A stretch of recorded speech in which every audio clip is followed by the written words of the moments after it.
Greek, Indo Greek जब पढ़ा था तो एक आर्ट हमने पढ़ा था, हेलेनिस्टिक आर्ट, पढ़े थे ना।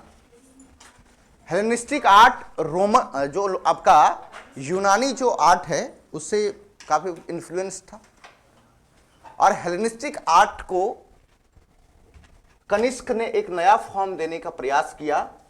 और ये क्योंकि ये पूरा गंधार जो स्टेट है आपका वेस्ट नॉर्थ वेस्ट वाला, ये कनिष्क के क्षेत्र में ही आता था, और यहाँ पर एक मूर्ति का एक नया शैली डेवलप हुआ, क्योंकि कनिष्क बौद्धिस्ट थे, बौद्ध धर्म की मूर्तियाँ इन्होंने हेलेनिस्टिक आर्ट से प्रभावित होकर के बनाना स्टार्ट किया, जिसको एक नया नाम पड़ गया गंधार कला। और जब धीरे धीरे ये आपका मध्य भारत की ओर आता हुआ स्टार्ट हुआ, तो एक सेंटर इन्होंने कहाँ बनाया था, मथुरा, दिल्ली के पास, और एक हो गया यहाँ पेशावर। और मथुरा के आसपास जो मूर्ति कला विकसित हुई उसका नाम क्या पड़ा, मथुरा कला। और गंधार तक्षशिला के आसपास जो मूर्ति कला डेवलप्ड हुई, तो यानी कि भारत में जो दो महत्वपूर्ण कला है मूर्ति बनाने का, एक क्या नाम है, गंधार कला और मथुरा कला। और एक दक्षिण में सातवाहनों ने भी एक मूर्ति कला विकसित की थी, उसका नाम था अमरावती कला, वो भी बुद्धिस्टों की मूर्ति बनाने के लिए फेमस था। चलो तो लिखना है development of Gandhara and Mathura sculpture art.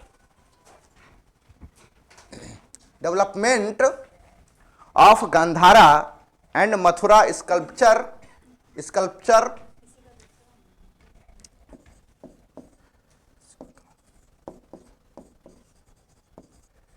Art. Gandhar और मथुरा मूर्ति कला का विकास किसने किया था, कनिष्क ने। चलिए कनिष्क के बाद थोड़ा सा इनके और शासक को देख लेते हैं। सबसे पहले इसमें कनिष्क हुए, कनिष्क के बाद एक और शासक हुए जिसका नाम था वशिष्क, जो इसके बेटा था, वशिष्क।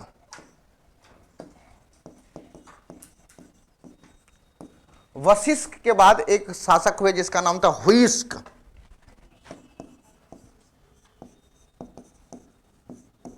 हुइस्क। और हुइस्क के बाद जो लास्ट शासक हुए कनिष्क सेकेंड। हो सकता है कि आपको कभी सजाने के लिए इसको दे दे, कनिष्क सेकेंड। ये द ग्रेट रूलर हुए, इसके बाद ये हुए, और इसके बाद ये, यहाँ तक। इसके बारे में बहुत ज़्यादा नहीं जानकारी है, लेकिन हुइस्क के बारे में कुछ फैक्ट है जो कि लिख लीजिएगा। हाँ हाँ, इसके पुत्र कनिष्क सेकेंड, ये कनिष्क के, हुइस्क जो है क्या नाम है, वशिष्क कनिष्क के बेटा थे, और इसका बेटा ये, इसका बेटा है। लास्ट रूलर बेटा नहीं कर सकते हो, लास्ट रूलर।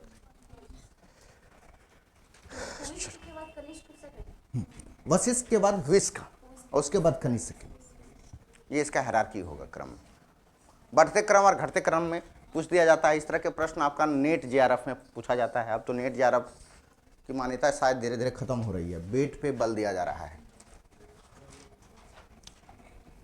चलिए तो हुइस्क लिखिएगा, हेडिंग डाल दीजिएगा हुइस्क।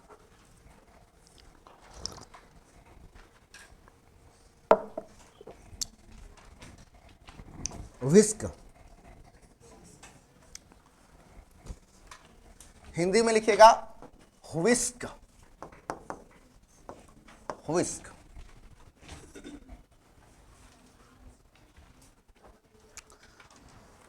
और इसका जो टाइम पीरियड है 154 से लेकर 192 के बीच में।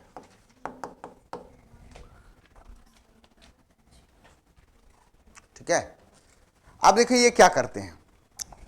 इनके बारे में कहा जाता है कि ये बुद्धिज्म को, क्योंकि कनिष्क खुद बुद्धिज्म को प्रमोट कर रहे थे, इन्होंने भी प्रमोट किया और इन्होंने बुद्धिस्ट मॉनेस्ट्रीज बनवाए। मॉनेस्ट्रीज समझते हैं ना,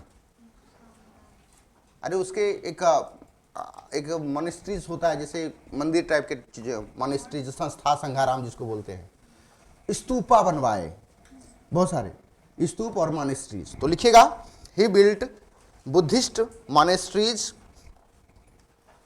ही built Buddhist monasteries and stupa. इन्होंने he built Buddhist monasteries, MONASTERIES, monasteries and stupa. इन्होंने बुद्ध स्तूप और संघाराम का निर्माण करवाया। संघाराम, संघाराम समझते हैं ना? अरे जहां बौद्ध भिक्षु वगैरह सब रहते हैं, संघाराम जहां बौद्ध भिक्षु वगैरह सब निवास करते हैं, उसके जो शिष्य लोग रहेंगे, मॉन्क जो वहां पे रहते हैं, उसको कहा जाता है मॉनेस्ट्रीज। मतलब कई मॉनेस्ट्रीज चल रहा है, ठीक है। ये चलिए अगला लिखेंगे, मठ। हाँ, उसी को कहा जाता है, संघाराम कहो मठ कहो, एक ही चीज है। मठ धीरे धीरे मंदिर में तब्दील हो गया। देखिए यही तब, जिसे नॉर्थ ईस्ट में जाइएगा ना, जो मंदिर होगा उसको मठ कहा जाएगा। जैसे तवांग मठ, अरुणाचल प्रदेश वगैरह सब में जाइएगा, लेकिन वही चीज आपका नॉर्थ इंडिया वगैरह में मंदिर कहा जाएगा। बुद्ध मंदिर, जैसे गया का बौद्ध मंदिर है तो क्या बोलते हैं, बौद्ध टेम्पल। लेकिन यही चीज आप धीरे धीरे चले जाइएगा तिब्बत की सीमा के आसपास, इसको मठ कहना स्टार्ट कर देते हैं, मॉनेस्ट्रीज। ठीक है, वो एरिया एरिया पे नाम बदल जाता है इसका। अगला लिखिएगा, he supported the Mathura schools of art. इन्होंने मथुरा मूर्ति कला को समर्थन दिया या तो सपोर्ट किया। He supported the Mathura school of art. इन्होंने मथुरा कला को समर्थन दिया।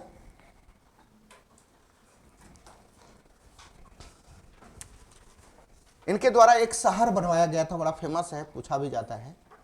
कश्मीर में अपने ही नाम से इन्होंने व्हिस्क सिटी का निर्माण करवाया था, व्हिस्क नगर कश्मीर में। तो लिखिएगा, ही इस्टेब्लिश्ड व्हिस्क city in Kashmir. He established व्हिस्क सिटी इन कश्मीर। इस्टेब्लिश्ड व्हिस्क सिटी इन कश्मीर। अब देखो, इनके दादाजी जो थे कनिष्क, प्योर गोल्ड कॉइन्स को चला रहे थे। अब देखो धीरे धीरे अर्थव्यवस्था का डिक्लाइन, यहां तक आते आते गोल्ड कॉइन नहीं मिलता है इनका जो खोजा गया है अभी तक, एकमात्र कॉइन्स इसके नाम पे मिला है, और इतने फेमस है उस कि एकमात्र चांदी का सिक्का, और उस पर कई तरह के देवी देवताओं का चित्र अंकित है। इसमें कहा जाता है कि रुद्र का भी चित्र है, स्कंद का भी चित्र है, पार्वती का भी चित्र है। हाँ, इसमें एक ही सिक्के में इतना इतना चीज है। और भारत में एक फेमस हिस्टोरियन रहे हैं धर्मानंद कौशाम्बी, नाम सुना है, डीडी कौशाम्बी का। ये मैथमेटिशियन थे, मैथमेटिशियन। और मैथमेटिशियन देखो किस प्रकार से हिस्टोरियन बन सकते हैं, उनसे सीख सकते हो। उन्होंने फेडरल सिस्टम ऑफ इंडिया पे किताबें लिखी है, और मुद्रा से, क्वाइन से हिस्ट्री लिखने की एक तरीका उन्होंने डेवलप किया कि एक सिक्के से कैसे इतिहास लिखा जा सकता है। सिक्कों के अध्ययन को क्या कहा जाता है, न्यूमिस्टिक्स। ठीक है, तो लिखिएगा नीचे क्वाइंस। हाँ, ये वशिष्ठ का नाम है, वशिष्ठ का, ठीक है, वशिष्ठ जो कह सकते हैं। और व्हिस्क से पहले के ये थे, इनके बारे में बहुत ज्यादा कुछ नहीं जानकारी मिलता है, इतिहास में भी नहीं मिलता है, तो हमने छोड़ दिया, इसको स्किप कर दिया। चलिए, और लास्ट में सिटी में क्या लिखे, क्वाइंस, सिक्का। अपने नाम पर शहर का स्थापना करवा दिया कश्मीर में। इनका नाम क्या था, व्हिस्क ही था ना, व्हिस्क, अपने नाम से शहर का नाम करवा दिया। चलो, क्वाइंस में लिखिएगा, only silver coin found, only silver coin found, केवल चांदी के सिक्के पाए गए हैं या मिला है, बस।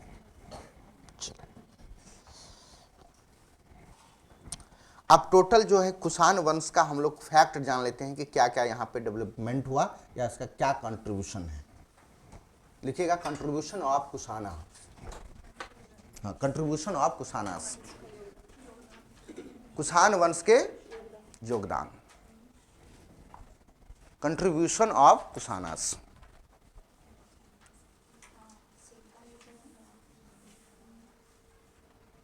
कहा जाता है कुषाणों ने भी सातवाहनों की तरह पत्थरों को कटवा करके, पत्थर मतलब जो आपका पहाड़ वगैरह है, और वहाँ पे उन्होंने चैत्य बनवाया, कई गुफाएं, स्तूपा बनवाए।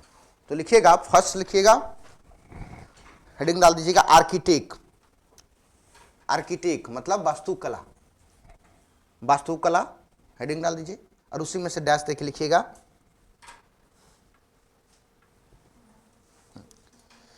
लिखिएगा क्रिएटेड चैत्य एंड विहारस, क्रिएटेड चैत्य एंड चैत्य, चैत्य समझ में आता है ना? चैत्य एक पूजा गृह होता है जो खास करके गुफाओं में ही देखने को मिला है, जैसे कन्हरी का गुफा है, और उसी प्रकार से एक कन्हेरी का गुफा मैंने बताया, कन्हेरी का चैत्य, और एक आपका महाराष्ट्र में ही चैत्य है कार्ले का। ये कार्ले वाला चैत्य मैंने पिछले क्लास में ही लिखवाया था कि ये सातवाहनों के द्वारा बनवाया गया था। तो कन्हेरी भी महाराष्ट्र में ही है, तो गुफाओं में ही इन्होंने चैत्य बनवा दिया था। तो लिखिएगा चैत्य एंड विहारा क्रिएटेड, इन्होंने विहार और चैत्य का निर्माण करवाया।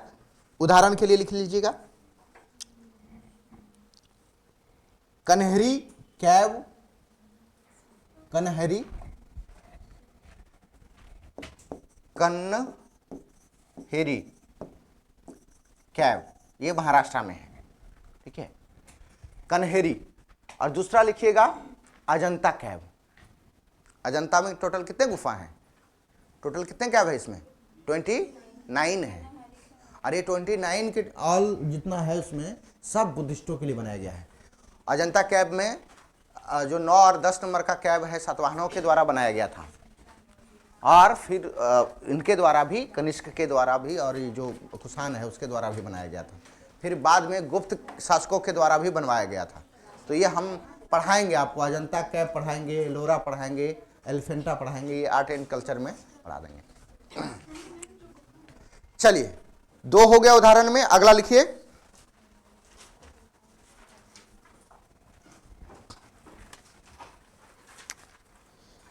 Kushan issued the purest gold coins. Kushanas issued the purest gold coins. कुषाणों ने सबसे शुद्ध सोने का सिक्का क्या किया था? जारी किया था। कुषाणाज issued purest gold coins. कुषाणों ने सर्वाधिक शुद्ध सोने के सिक्का जारी किया। अगला लिखिएगा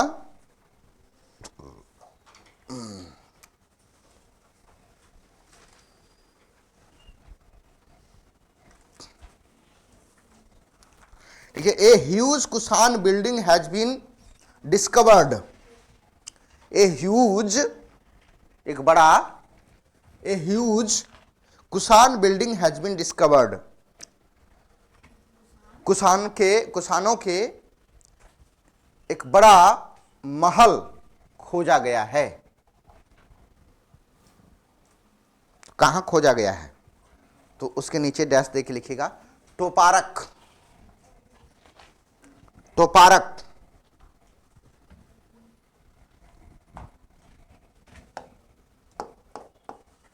टोपारक। ये ख्वारिज्म एक जगह है, अफगानिस्तान के आसपास के जगह को ख्वारिज्म कहा जाता है, तो उसका नाम लिख दीजिएगा ख्वारिज्म, ख्वारिज्म, ख्वारिज्म, ठीक है। चलिए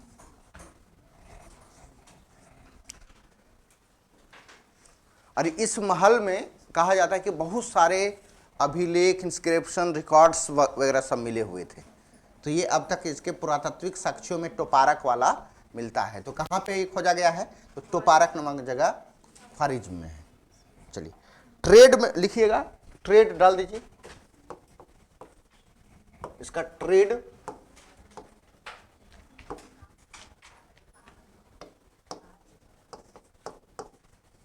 क्या था?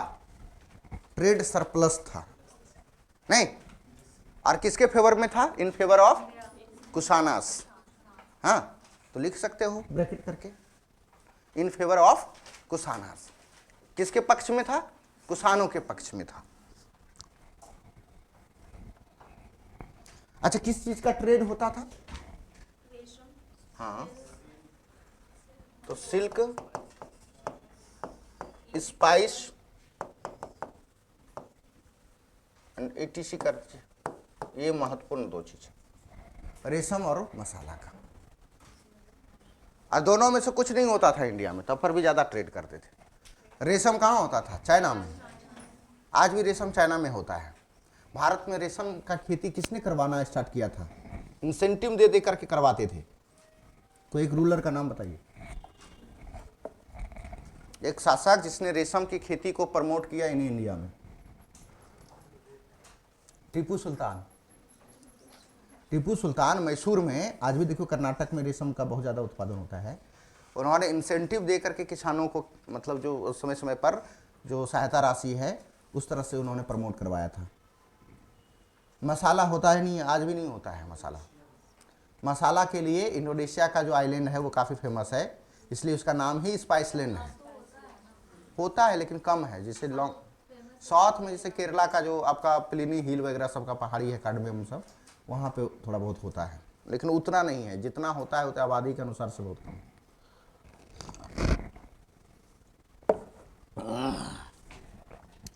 चलिए, एक इंटरनल ट्रेड होता था, इंटरनल और एक्सटर्नल।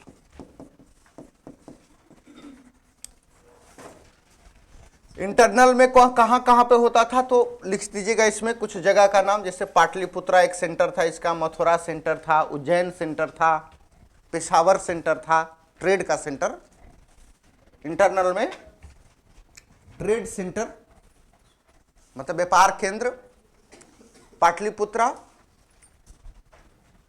पाटलिपुत्रा, मथुरा, बनारस, बनारस भी केंद्र था, उज्जैन, पेशावर, पाटलिपुत्रा, बनारस, वाराणसी। हाँ हाँ, इंटरनल में। इंटरनल मतलब आंतरिक। आंतरिक में कहाँ होगा? यही सब तो जगह होगा। पाटलिपुत्रा हो गया, मथुरा हो गया, वाराणसी हो गया, उज्जैन हो गया, पेशावर हो गया, यहाँ पे। और एक्सटर्नल में कहाँ से? Roman empire. Roman empire external में कहाँ? Roman empire. और रोमन इंपायर यानी पूरा यूरोप के साथ। अमेरिका के बारे में बहुत ज़्यादा जानकारी था नहीं उस समय। अमेरिका को तो बाद में खोजा गया ना। वेस्ट में ऐसा एक ऐसा देश जो वीरान था, लोग जानते नहीं थे उसके बारे में। सबसे पहले अमेरिका को किसने खोजा था? कोलंबस ने, वो भी धोखे से, गलती से। और खोजा भी तो उन्होंने अफवाह ये फैला दी, फेक न्यूज, कि हमने इंडिया को खोज लिया है। लेकिन इंडिया के बारे में क्योंकि इतने सारे रिकॉर्ड्स थे, क्योंकि मेगास्थनीज से लेकर प्लिनी वगैरह, स्ट्रैबो, जितना भी इंडो ग्रीक राइटर्स थे या तो फिर अरबियन जो ट्रेडर्स थे जो लिखते थे इंडिया के बारे में, सब यूरोप में पढ़े जाते थे। इंडिया के बारे में, इसकी पॉपुलैरिटी, इसकी समृद्धि के बारे में सारे लोग परिचित थे। सब आना चाहते थे इंडिया, लेकिन रास्ता ही नहीं पता था। जहाज से कैसे जाओगे? और ये तो मानसून की खोज हुई तो एक अरबी समुद्री यात्री थे, अल मसूदी इस तरह के नाम थे उनका। वो तो हवा की दिशाओं से पता चला कि ये हवा ऐसे चलेगी तो हमें आसानी होगा इंडिया जाने में, और वो जब ये हवा ख़त्म होगा तो फिर आने में आसान होगी। तो इस तरह से ट्रेड के बारे में लोगों को पता चला कि किस तरह से समुद्री ट्रेड होगा हवा की दिशाओं के साथ। तो ये सब चीज़ पहले पता नहीं था। और फिर जब अमेरिका को खोज लिया कोलंबस ने, तो इन्होंने अफवाह फैला दिया कि हमने इंडिया खोज लिया।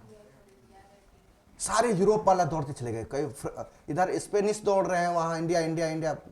अब तो अटलांटिक ही तो पार करना है, इधर से पार किए वो उधर पहुंच गए तैरते तैरते। वहां जाने के बाद पता चला रहे ये तो इंडिया है ही नहीं, तो शर्म लग गया उसको, लाज। वो लगा रहे इंडिया नहीं है तो ये रेड इंडियन है, मतलब नेटिव अमेरिकन को उन्होंने क्या कह दिया, रेड इंडियन कह दिया। फाइनली अमेरिकी पूसी जा करके उन्होंने और बड़े अच्छे से गहराई से खोजा और अपने ही नाम पर उसका नाम क्या रखा, अमेरिका रखा। इसलिए तो पूरा रोमन एम्पायर के साथ ट्रेड का मतलब हुआ कि पूरा यूरोप के साथ ट्रेड हो रहा था।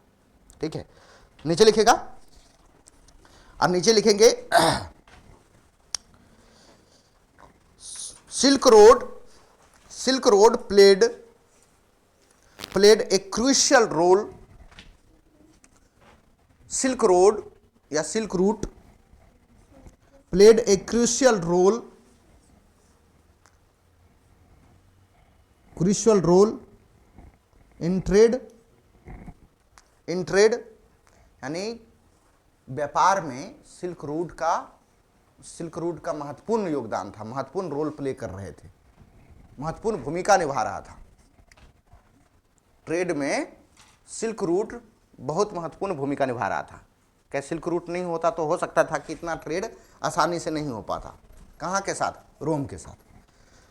अगला लिखेंगे पोर्ट, ये तो हो गया स्थल मार्ग में आपका सिल्क रूट ने योगदान दिया, और समुद्री मार्ग में शिप का योगदान होगा, तो पोर्ट लिख लीजिएगा, बंदरगाह। नीचे लिख लीजिए, कहाँ पे, एक्सटर्नल वाले में। पोर्ट में दो तरह से लिखिएगा, एक ईस्ट में और एक वेस्ट में। हाँ, वो तो लिखवाए थे आपका सातवाहन वाला लिखवाए थे, सातवाहन। तो ईस्ट में लिखिएगा ताम्रलिप्ति और अरिकामेडु। अरिकामेडु ये ईस्ट में है, और ताम्रलिप्ति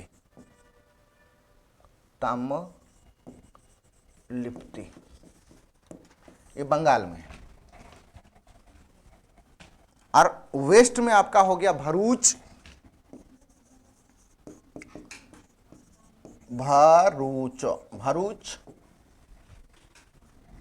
इसके अलावा लिखिएगा सोपारा।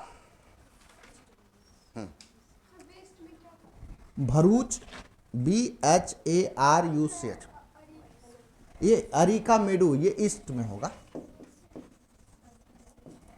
ताम्रलिप्ति हो गया, भरूच हो गया, और एक सोपारा लिख लीजिए बस।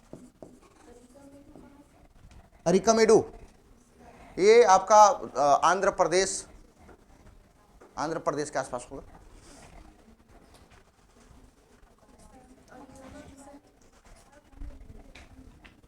या उड़ीसा आंध्र प्रदेश के बीच में लिख लीजिए। कौन सा, सोपारा है महाराष्ट्र में, सोपारा महाराष्ट्र, भरूच गुजरात।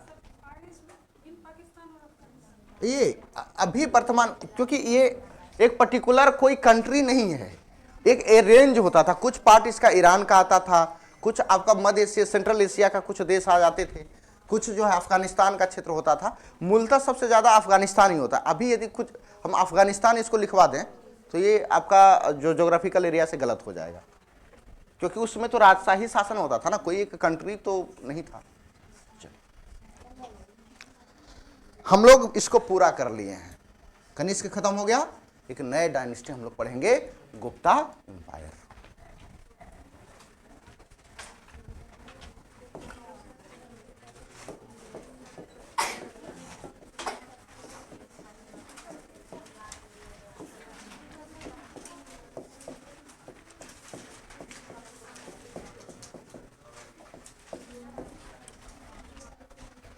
गुप्त साम्राज्य।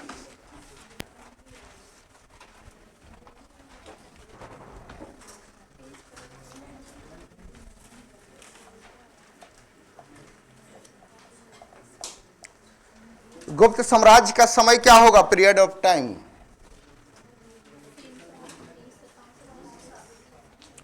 सीधा सीधी कहें तो 4th सेंचुरी से 6th सेंचुरी बीसी के बीसी बोल रहे हैं, AD 4th century to 6th century AD. चलिए इस हुआ ना, तो सब आपका जो इनके जो कनिष्क डायनेस्टी के वंशज होंगे, उधर सातवाहन का लगा रहेगा, तो उसका लास्ट वाला रूलर तो नहीं लिखवाया है ना। तो ये छोटे छोटे चलेंगे। जो हम लोग तो इम्पोर्टेंट रूलर के बारे में पढ़ रहे हैं, इसलिए छोटे, जब तक ये डिक्लाइन नहीं होता फुली, तो ये सब चीज़ चलता रहा था। और आते हैं ना वहाँ पे कैसे ये चीज़ हुआ। देखो अभी तक हम लोग जो लेटर मॉरियट पीरियड पढ़े, उसमें एक इंडिजिनियस वाला पढ़े थे, यानी कि देसी शासक, और दूसरा विदेशी।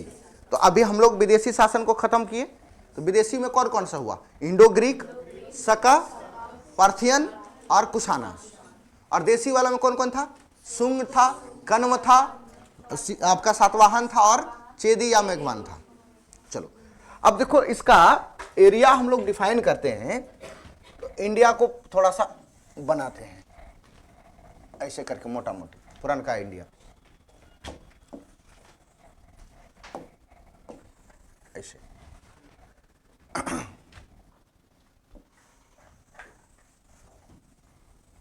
ऐसे कर दें तो ये बताओ, देसी इंडिया वाला का शासन होगा कि ये वाला विदेशी वाला का होगा?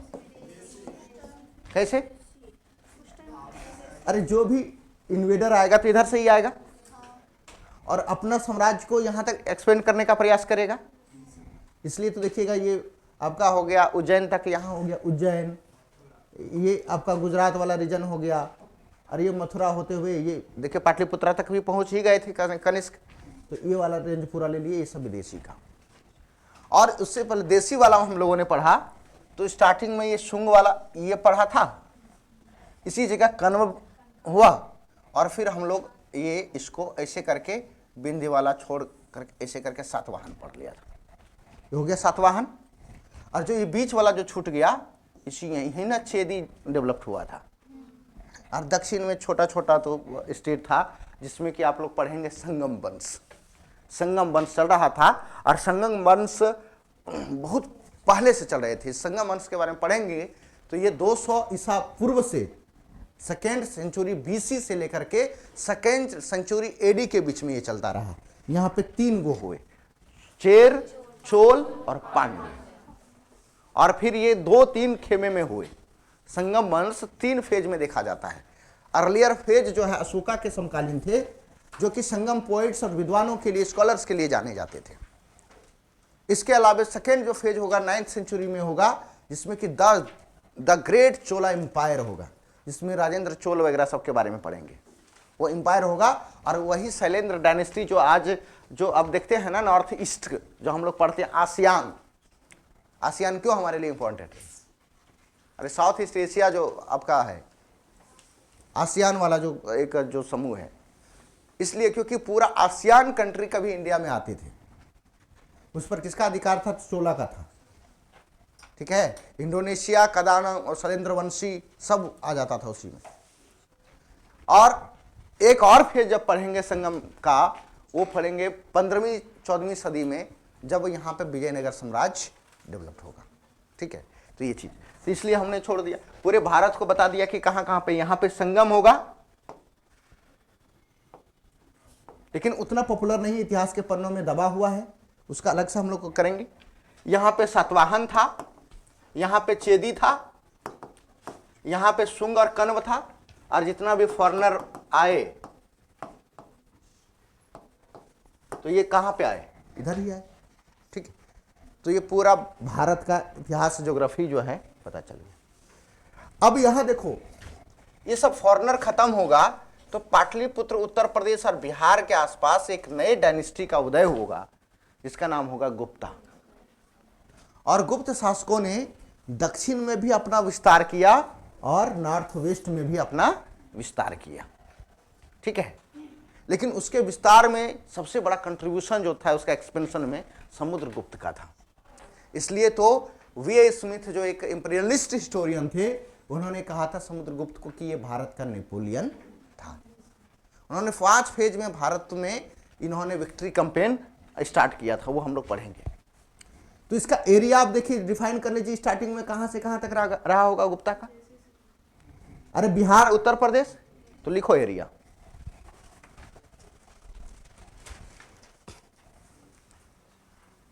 Area Bihar and Uttar Pradesh.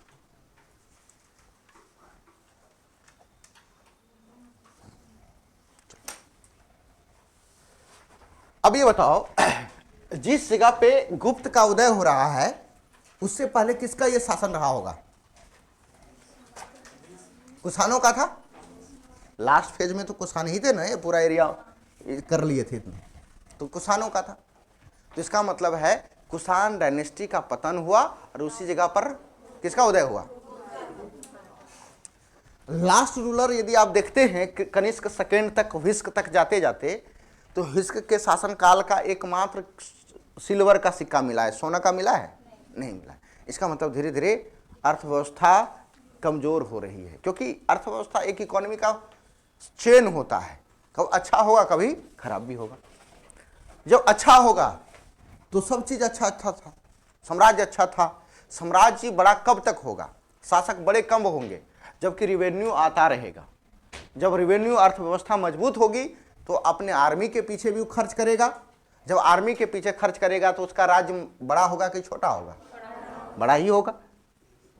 Army कमजोर होगा तो राज्य क्या हो जाएगा? सिकुड़ना स्टार्ट हो जाएगा। जब आर्मी कमजोर होगा तो जो आर्मी ऑलरेडी काम कर रहे थे तो उसमें धीरे धीरे धीरे धीरे पैसा उसको नहीं दे पाएगा, तो उसको जमीन का टुकड़ा वगैरह दे देगा। लेकिन आप जब सातवाहन पढ़ रहे थे तो सातवाहन में आपने पढ़ा था कि भूदान व्यवस्था स्टार्ट किया था, यानी भूमि दान की व्यवस्था सातवाहनों ने स्टार्ट किया था, ब्रह्म ने दिए भूमि। और यही धीरे धीरे जाते जाते गुप्त काल तक क्या बन गया था? सामंतवाद का इनिशियल रूप बना। और पोस्ट गुप्ता पीरियड के बाद ये फ्यूडल सिस्टम का सबसे विकसित रूप सामने आया। तो अब कहा जाता है, कई हिस्टोरियन मानते हैं कि गुप्त जो शासक लोग थे ये कनिष्क के अधीन ही थे, ये कुषाणों के अधीन ही थे, कुषाणों के ही फ्यूडल थे, कुषाणों के ही सामंत थे। जब धीरे धीरे कुषाण डायनेस्टी कमजोर हुआ तो इन्होंने अपने आप को स्वतंत्रता की घोषणा। ठीक है, तो इसका अब इतिहास पता चल गया कहां से आया। और जब यहां पे गुप्त डायनेस्टी का उदय हो रहा था तो दक्षिण में जो देखो सातवाहन वगैरह सब चल रहे थे, तो ये भी वीक हो रहा था। और इसके भी एक सामंत हुए जिसका नाम था वकाटक। जब नॉर्थ में गुप्ता होगा तो साउथ में कौन होगा? ठीक है, यही दो हम लोग को पढ़ना है इसमें। तो गुप्ता में पहला एरिया क्या डिफाइन किया था हम लोगों ने? चलो अब लिखो ना, फाउंडर कौन है?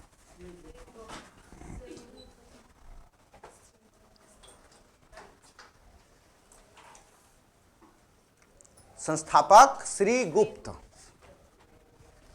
तो श्री गुप्त की जानकारी कहां से मिलती है हमें? सोर्स क्या है इसका? प्रयाग प्रशस्ति। सोर्स में लिख लीजिएगा प्रयाग प्रशस्ति। लेकिन एक पूना कॉपर इंस्क्रिप्शन है, उसमें गुप्त डायनेस्टी का फाउंडर घटोत्कच को मानते हैं। हाँ, लेकिन जो एक इंस्क्रिप्शन मिला है पूना के कॉपर इंस्क्रिप्शन, उसमें गुप्त वंश के शासक घटोत्कच को माना जाता है संस्थापक। अब थोड़ा ये विवादित हो जाता है, लेकिन ज्यादातर जो हिस्टोरियन मानते हैं कि गुप्त वंश के संस्थापक कौन थे? श्री गुप्त ही थे। चलो, तो एक तो ये आपने लिख दिया श्री गुप्त, एक जगह उसी जगह लिखिए घटोत्कच। घटोत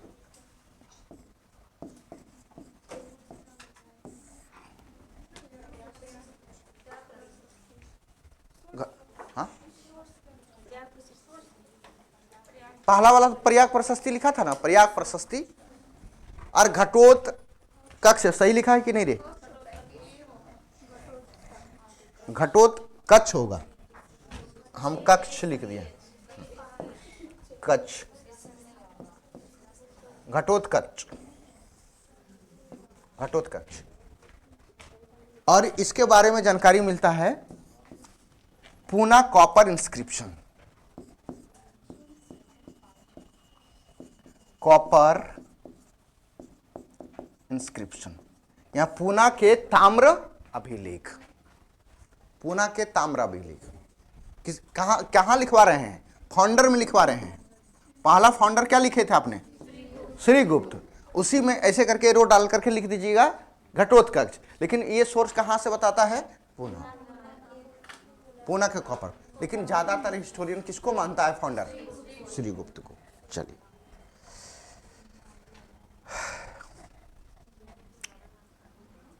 तो ये कौन थे श्री गुप्त और ये सब? हाँ, महंत, महाहत कह सकते हैं, या तो फिर उसको फ्यूडल कह सकते हैं। अंग्रेजी में इसको सीधा लिखिए, फ्यूडल ऑफ कुशानस। किसके सामंत थे? कुशानों के सामंत थे। फ्यूडल ऑफ कुशानस, कुशानों के सामंत थे।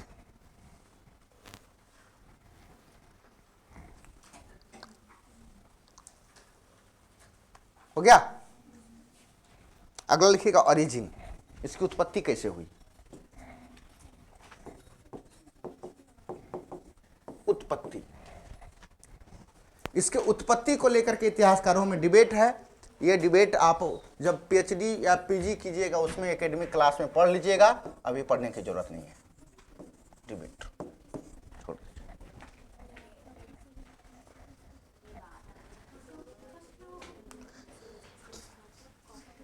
क्योंकि उत्पत्ति के बारे में ये डिबेट है, कई लोग मानते हैं कि ये क्षत्रिय थे, कई लोग मानते हैं कि ये वैश्य थे, कई लोग मानते हैं कि ये ब्राह्मण थे। अलग अलग डिबेट है। अब कुछ भी माने, लेकिन एनसीईआरटी मानता है कि ये वैश्य था। तो अकॉर्डिंग टू एनसीईआरटी या तो according to Ramsharan Sharma and Romila Thapar, according to Ramsharan Sharma and Romila Thapar, Sharan Sharma, R S Sharma and Romila Thapar, inverted comma के साथ लिख दीजिए बीच में वैश्य, बस। रामशरण शर्मा और रोमिला थापर के अनुसार वैश्य, वैश्य कौन वैश्य थे? गुप्त। इसलिए देखिए कि बिहार उत्तर प्रदेश में जो बनिया टाइप के लोग होते हैं ना, वो अपने नाम के टाइटल में गुप्ता लगाते हैं, गुप्ता जी, ठीक है। बनिया एक है ना कम्युनिटी जो व्यापार करता है, उसको बनिया कहा जाता है। अच्छा, ये इतना हमने जो जानकारी दिया, इसका कोई और भी सोर्स है क्या? बहुत सोर्स है, लिखो सर। सोर्स मतलब साक्ष्य। कई लिटरेचर है, कई लिटरेचर, कई जो है आर्कोलॉजिकल भी है,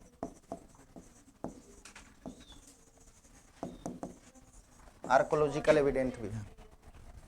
तो पहले लिटरेचर वाला लिख लो, यहां से कई सवाल पूछे जाते हैं। जैसे आप लिखिएगा देवी चंद्रगुप्तम, एक किताब है, यूपीएससी ने पूछा हुआ था, यदि पीवाईक्यू आप लोग सॉल्व करते हैं तो मिलेगा। देवी चंद्रगुप्तम किसने लिखा है? विशाख दत्त, विशाख दत्त, विशाख दत्त। एक किताब लिखिएगा मृक्ष कटिकम, मृक्ष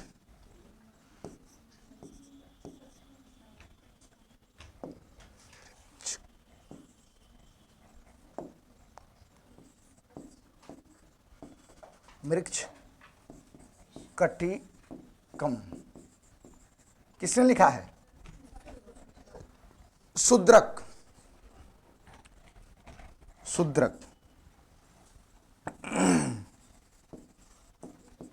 शूद्रक। एक किताब आपको मिलेगा, वह है कामसूत्र। हालांकि कामसूत्र के बारे में बताया जाता है कि ये कुषाणों के शासनकाल के अधीन ही लिखा गया होगा, मैक्सिमम हिस्टोरियन मानते हैं, लेकिन कुछ लोग मानते हैं कि गुप्त काल में हुए थे। तो काम सूत्र, आप इसके राइटर का नाम बताइए, किताब का नाम है ये वात्सायन।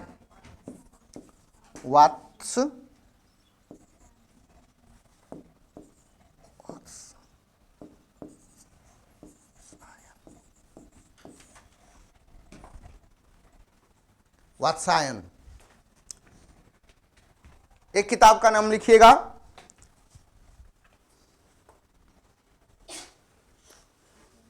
एक किताब क्या, बहुत सारा किताब है, कालिदास का पूरा लिटरेचर ही लिख दीजिए, आप लोग को नाम होगा पता। लिखिएगा लिटरेचर ऑफ कालिदास, कालिदास के साहित्य। कितने किताब हैं?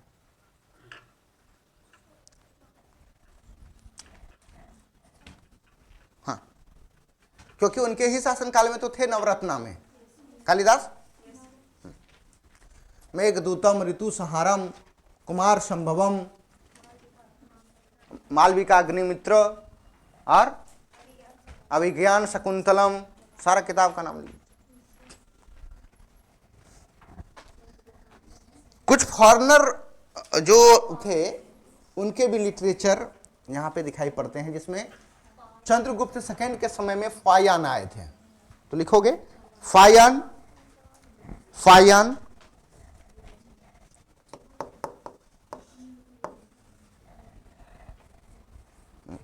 ई आए,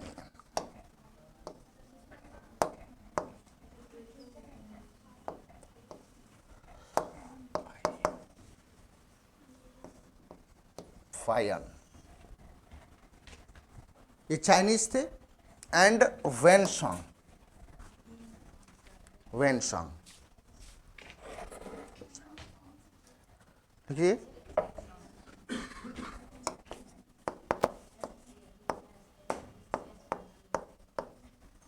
वेनसॉन्ग, इसी को ह्यूआन च्वांग भी लिख सकते हैं। फायान एंड वेनसॉन्ग, तो इनके डायरी है। तो डायरी मतलब यात्रा विवरण, और उसमें से सबसे जो फेमस जो डायरी है वह है वेनसॉन्ग का सी यू की। सी यू की लिख लीजिएगा, उसके जगह पे वेनसॉन्ग जहां लिखे हैं ना वहीं एरो दे करके सी यू की।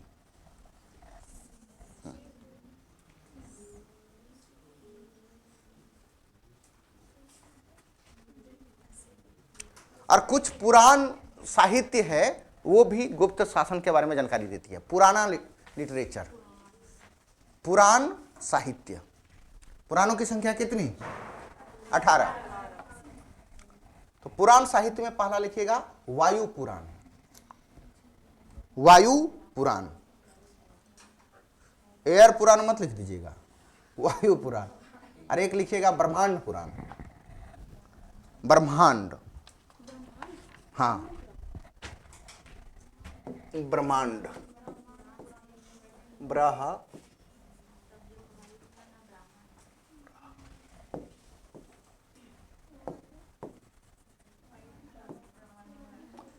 ब्रह्मांड कैसे लिखते हैं? ब्रह्मांड पुराण, देख लीजिएगा स्पेलिंग, ब्रह्मांड पुराण, ब्रह्मांड पुराण, दो में इसको जानकारी मिलता है। अब आ जाइएगा आर्कोलॉजिकल में, पुरातत्विक साक्ष्य। क्या क्या मिलेगा पुरातत्व में? अरे सबसे बड़ा चीज तो मिलेगा आपका इंस्क्रिप्शन, नहीं? जैसे कि प्रयाग प्रशस्ति है, मंदसौर प्रशस्ति है,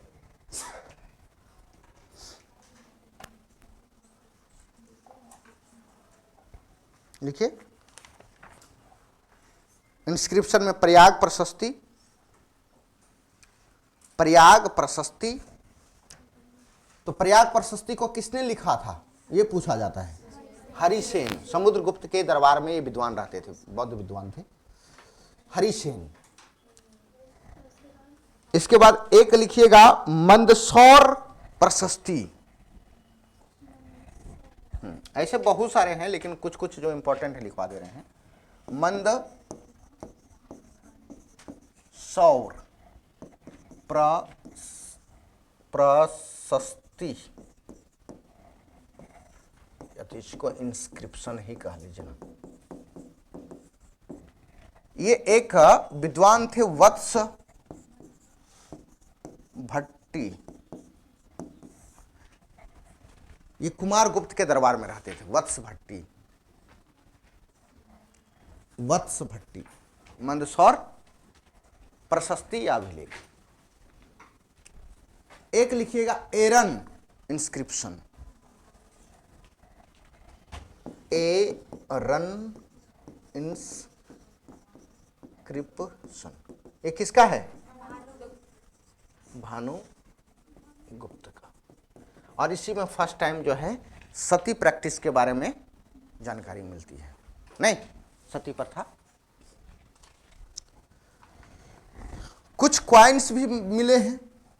क्वाइंस में जैसे गोल्ड को दिनार कहते हैं, इसके बाद सिल्वर को रुपया रूपक कहते हैं। तो लिख लो ना, उसी जगह लिखो। क्वाइंस में गोल्ड, गोल्ड को क्या बोलते हैं? डैश देके लिखिए दिनार। और रुपया मतलब जो सिल्वर है, सिल्वर के क्वाइंस को क्या कहा जाता था? रुपया या रूपक। रुपया या रूपक। और तांबे वाले को क्या कहा जाता था? मासक।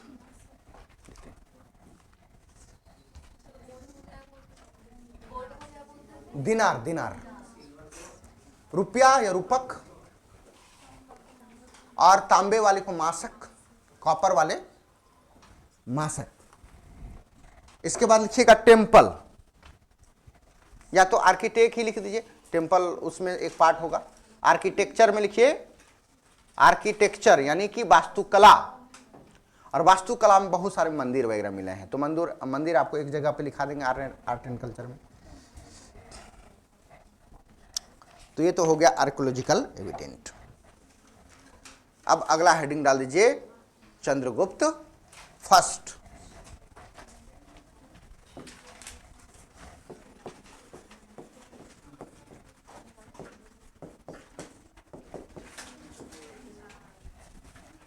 और इनका शासन का अवधि लिख लीजिएगा 319 से 335।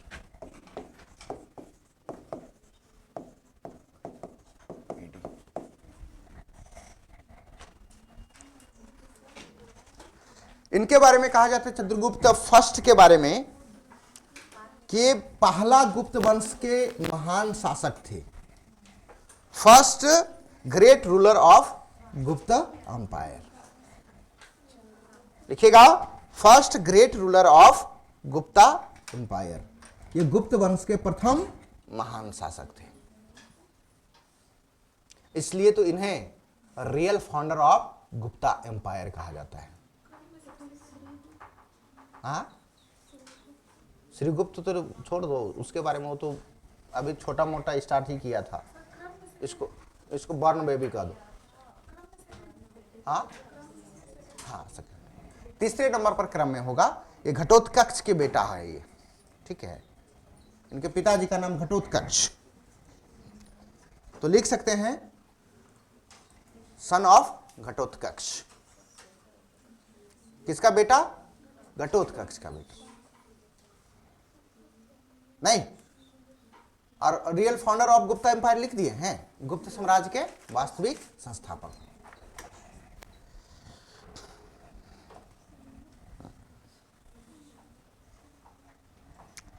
अब जब इन्होंने राज सिंहासन ग्रहण किया, जब इन्होंने थ्रोन को प्राप्त किया, कोरोनेशन करवाया, तो उसी वर्ष इन्होंने एक कैलेंडर जारी किया। यानी जितना भी कैलेंडर पहले से चला रहा था उसको 0 वर्ष मान लिया, और यहां से इन्होंने अपना नया कैलेंडर, नया संवत चलाया, जिससे क्या कहा जाता है?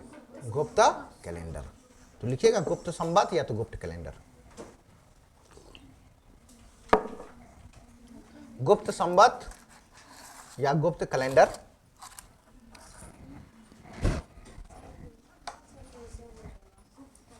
हेडिंग में डालिए गुप्त संवत या गुप्ता कैलेंडर।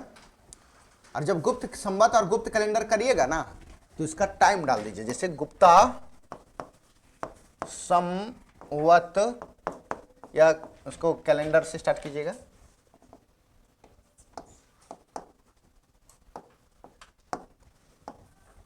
तो इसका टाइम पीरियड कितना डालिएगा, 319, कहीं कहीं 320 मिलता है। रेडी।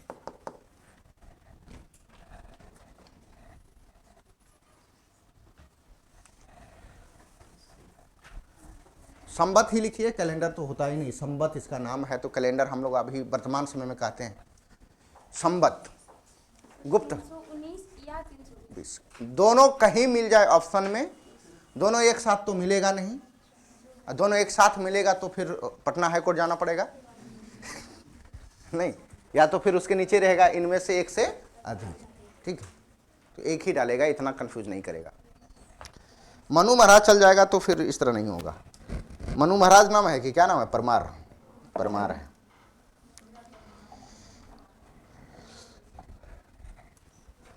अरे वो मास्टर को भी परेशान कर दिया है, विद्यार्थी को भी परेशान कर दिया है।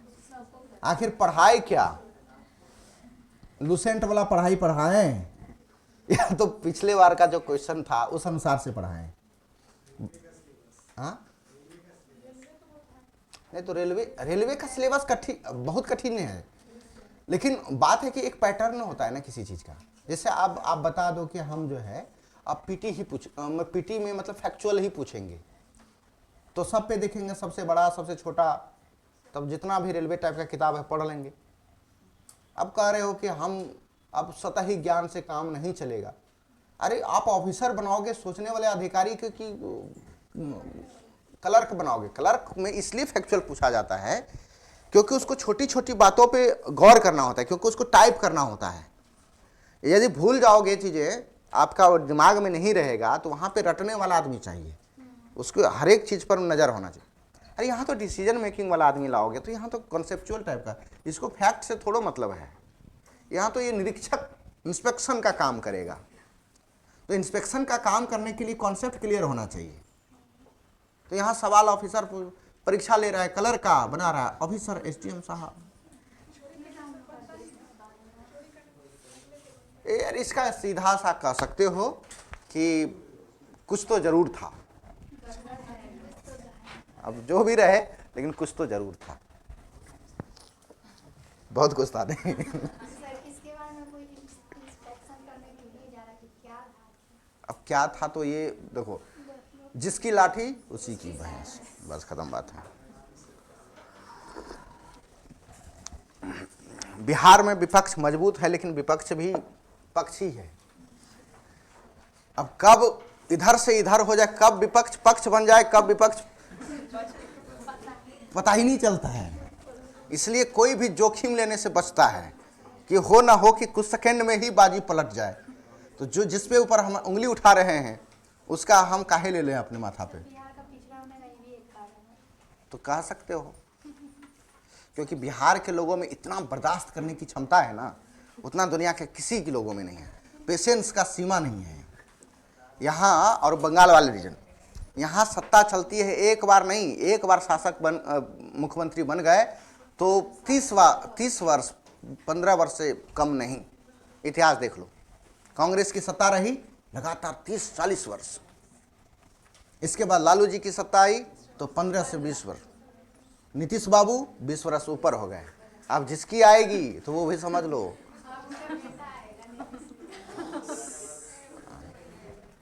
नहीं, बिहारी परिवर्तनकारी भी होते हैं, लेकिन जब ये हद से नाक से ऊपर पानी चला जाता है तब ये छटपटाते हैं। और जब छटपटाते हैं तो संपूर्ण क्रांति कर देते हैं।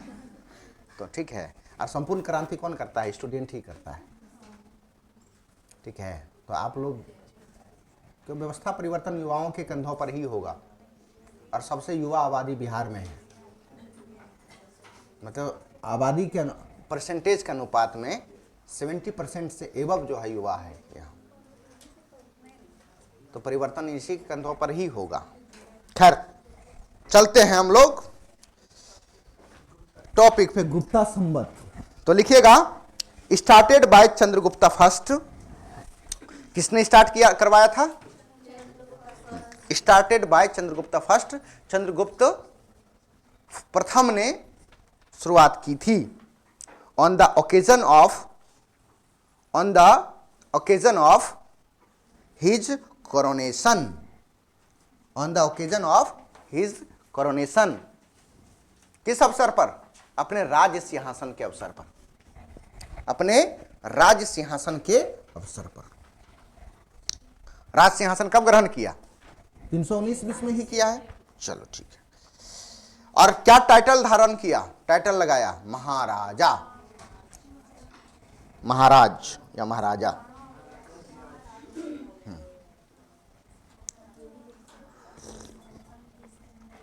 अच्छा, फ्यूडल लोग रहे होंगे, इससे भी आपका टाइटल से भी पता चलता है। राजा होंगे तो राजा अपने आप को राजा से अलग करने के लिए महाराजा लगाएगा कि नहीं लगाएगा? मान लो उसमें कुछ महाराजा भी हो तो अपने आप को सेपरेट करने के लिए महाराजा धीराज लगाएगा।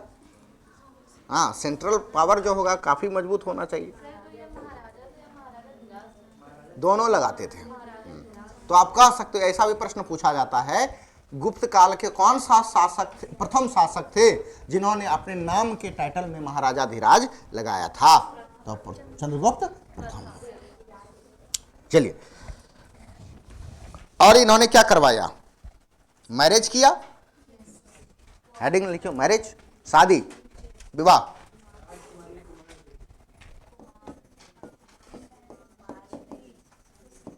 मैरिज, विवाह किसके साथ किया?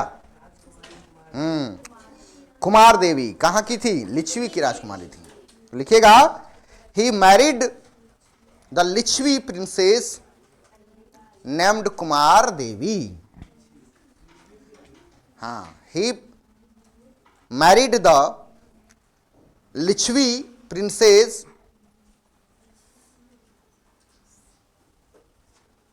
नेम्ड कुमार देवी। इन्होंने लिच्छवी की राजकुमार कुमार देवी से विवाह किया।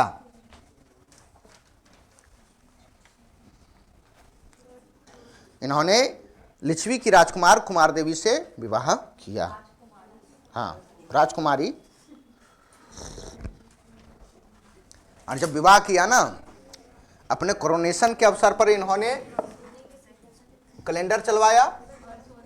जब विवाह किया तो सोने का सिक्का चलवाया, और सिक्का पे इन्होंने एक साइड सिक्के पर लक्ष्मी की आकृति, लक्ष्मी को प्रिंटेड करवाया, और दूसरे तरफ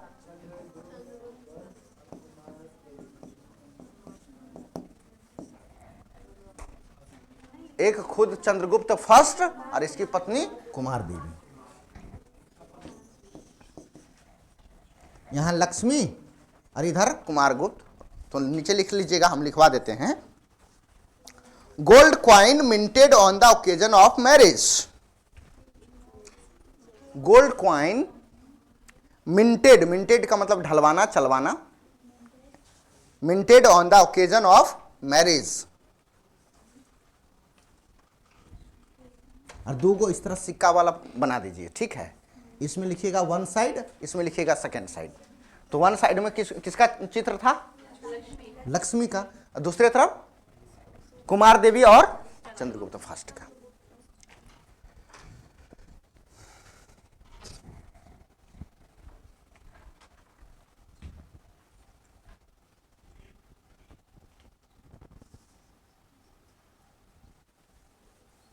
हो गया? चलो, कैपिटल कहां बनवाया? पाटलिपुत्र। कौन सा शासक थे जिन्होंने अपनी पाटलिपुत्रा से राजधानी ट्रांसफर करके उज्जैन बनाया था? बताइए। हमारे पुराने स्टूडेंट सब कहाँ हैं? मीरा और ये तुम भी तो आती थी, बताओ।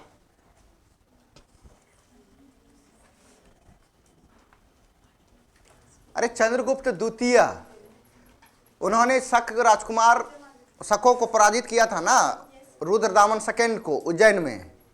और इसी अवसर पर तो इन्होंने रजत सिक्का जारी किया था। रजत माना सिल्वर का सिक्का, और उस पर किस चीज का चित्र बनवाया था? बाघ का। और कौन सा उपाधि धारण किया था? विक्रमादित्य और सक्कारी का। और राजधानी कहाँ परिवर्तन करवाया था? उज्जैन। ठीक है, यही तो है कहानी।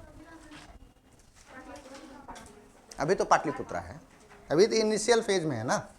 चलिए आगे लिखिएगा। अपने जीवन के अंतिम समय में, in the last days, in his last days, in his last age, Chandragupta first appointed his son Samudragupta, appointed his son Samudragupta as his successor and retired.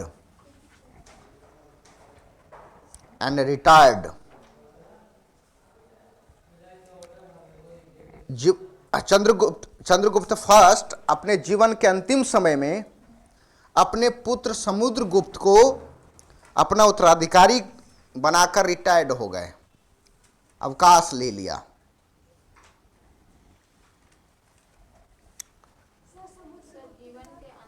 समय में चंद्रगुप्त फर्स्ट ने अपने पुत्र समुद्रगुप्त को अपना उत्तराधिकारी बनाकर रिटायर्ड हो गए। In his last day Chandragupta first appointed his son Samudragupta as his successor and retired. चलिए हो गया। अगला शासक आ जाएगा कौन? समुद्रगुप्त। बड़ा ही महान विजेता नेपोलियन। तो लिखिएगा समुद्रगुप्त।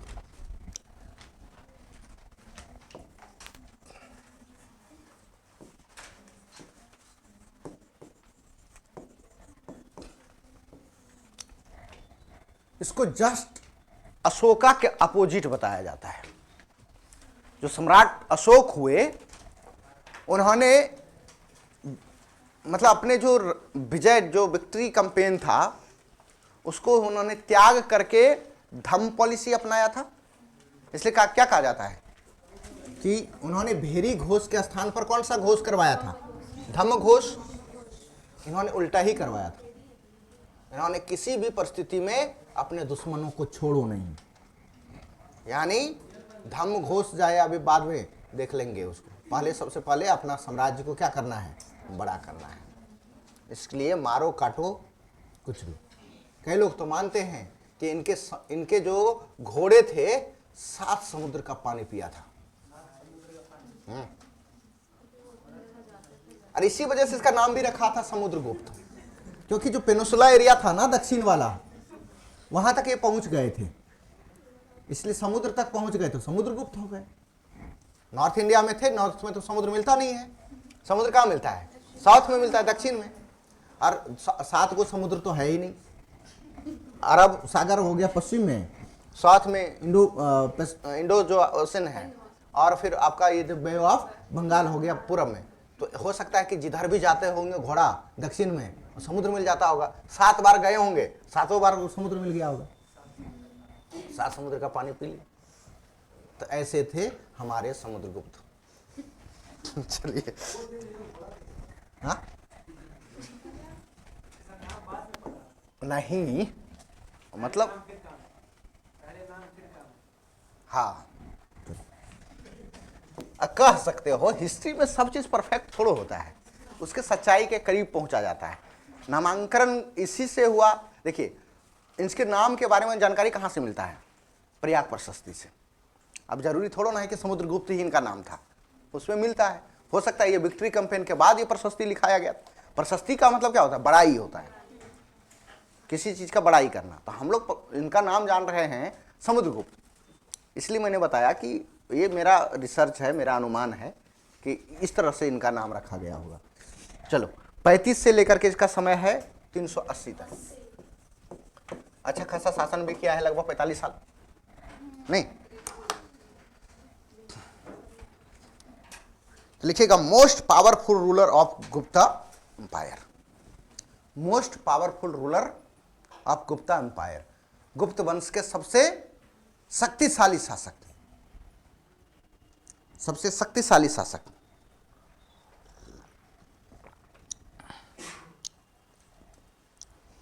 लेकिन एक सवाल बनता है, जब इनके पिताजी जब अपने अंतिम समय में इनको अपना सक्सेसर बनाया, इनके पिताजी का नाम क्या? फर्स्ट, मौर्य नहीं, चंद्रगुप्त फर्स्ट। तो चंद्रगुप्त फर्स्ट के बड़े बेटे का नाम था काच, KAACH, काच।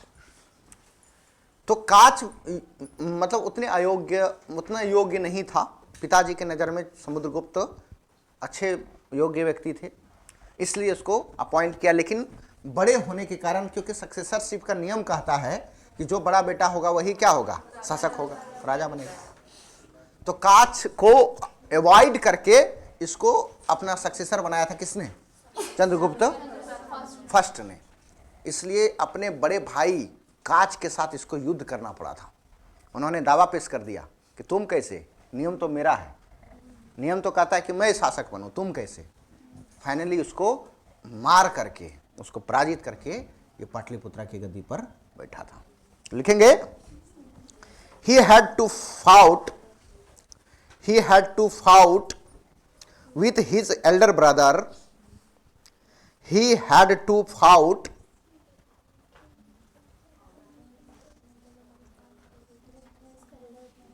या तो फाइट भी लिख सकते, कोई दिक्कत नहीं है, हैड लिख ही दिए हैं। With his elder brother Kacha before his coronation, he had to fight with his elder brother Kacha before his coronation. अपने राज सिंहासन प्राप्त करने से पहले, अपने बड़े भाई काच से लड़ना पड़ा था,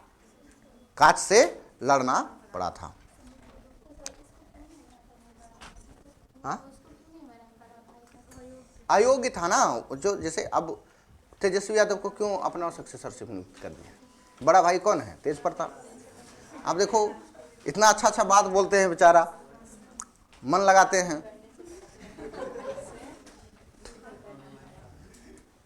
लेकिन बात यह है कि कभी कभी ट्रैक से भटक भी जाते हैं। तो जो भी मतलब नेता होना चाहिए, मतलब उसके लिए सुख दुख सब समान अवसर पर माइंड कैसा होना चाहिए? सत्य जोड़ चित्त जोड़ आनंद। किसने कहा है ये बात? श्री कृष्ण जी ने कहा है गीता में। दुख हो सुख हो सभी परिस्थितियों में यदि जो व्यक्ति सत्य जोड़ चित्त जोड़ आनंद होता है, वही क्या होते हैं? सच्चिदानंद होते हैं। समान अवसर उसके लिए होना चाहिए, दुख में भी वैसा ही, सुख में वैसा ही। ठीक है, तो कहीं कहीं भले वो कृष्ण के फ्लोअर हैं, इसलिए मैंने कृष्ण का उदाहरण दिया। हम कुछ बोलते हैं तो थोड़ा उसका दूर तक मायने जाता है। वो अपने आप को कृष्ण के वह भक्त बोलते हैं, लेकिन कभी कभी वही जो है समय परिस्थिति के अनुसार वो पत्रकार को दौड़ा देते हैं। देख लेंगे उल्टा पुल्टा उससे सवाल भी पूछा जाता है, सोच समझ कर, हमको बंद ना करवा दे उधर। नहीं, जो भी जवाब देता है मतलब उससे संभाल के ही पूछता है। गलत भी बोल रहा है तो ठीक है, अब ठीक है, हाँ, खौफ है उनको।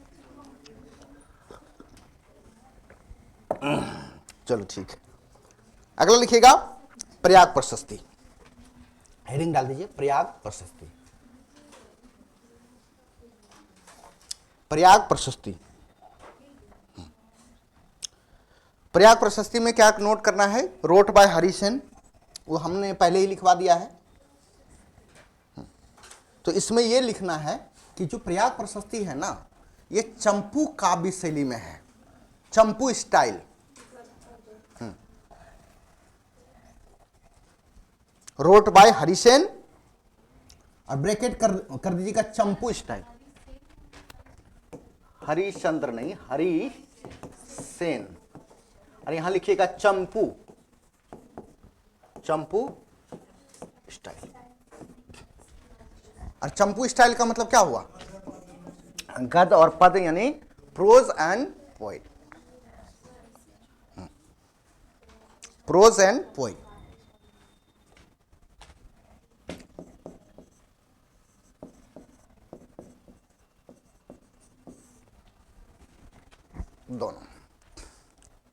दोनों मिलाकर के लिखा जाता है तो चंपू स्टाइल हो गया, इसलिए हमने इसको लिखवाया था।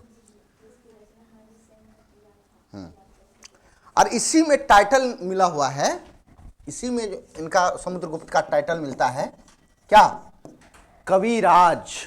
बड़ा विद्वान स्कॉलर व्यक्ति थे ये समुद्रगुप्त, कविराज, कविराज। और इसी में बताया गया है कि ये संगीत के बड़े शौकीन थे। तो नीचे लिखिएगा लवर ऑफ म्यूजिक,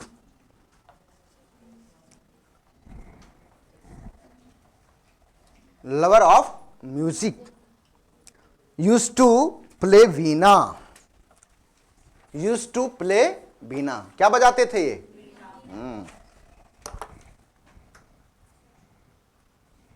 एग्जाम में पूछा जा सकता है कि समुद्रगुप्त किस संगीत वाद्य यंत्र के प्रेमी थे?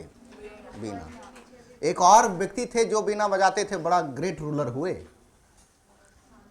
लेकिन उसका दिमागी संतुलन थोड़ा ठीक नहीं था, औरंगजेब। ठीक है। अकबर कौन सा वाद्य यंत्र बजाते थे? नगाड़ा। चलो ठीक। अगला लिखिएगा आर्मी कैंपेन, आर्मी कैंपेन, सैन्य अभियान।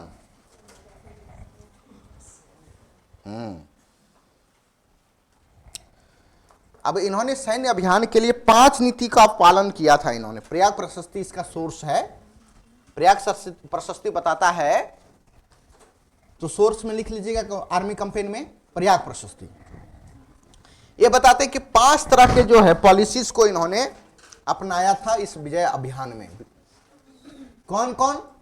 तो नाम सुन लीजिए। आर्यावर्त अभियान पहला, दूसरा सर्वदान आज्ञाकरण पॉलिसी, तीसरा वन परिचारकीकृत पॉलिसी, परिचारकीकृत ये संस्कृत में है, परिचारकीकृत पॉलिसी। इसके अलावा एक है प्रशोभोद्रन पॉलिसी। इतना आप खतरनाक नहीं लिखाएंगे, इसलिए बोले कि सुना देते हैं आपको, ये मेंस वगैरह में लिखना है। प्रशोभोद्रन, अच्छा। और एक था कन्योपायन पॉलिसी। तो ये सब लिखना नहीं है आपको, हम लिखाते हैं सिंपल में। तो 5 आप जो है कॉलम बनाइए, यहां पे लिखिएगा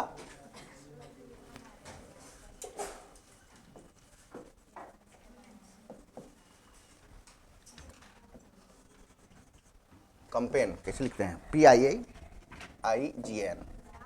कैंपेन। कैंपेन माने अभियान। और एक तरफ लिखिएगा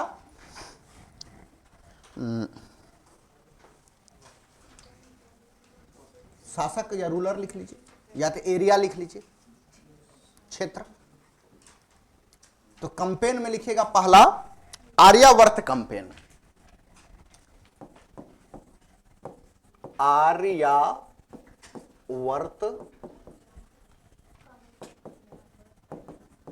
कैंपेन। तो आर्यावर्त कहां? हाँ, Ganga valley, Ganga valley.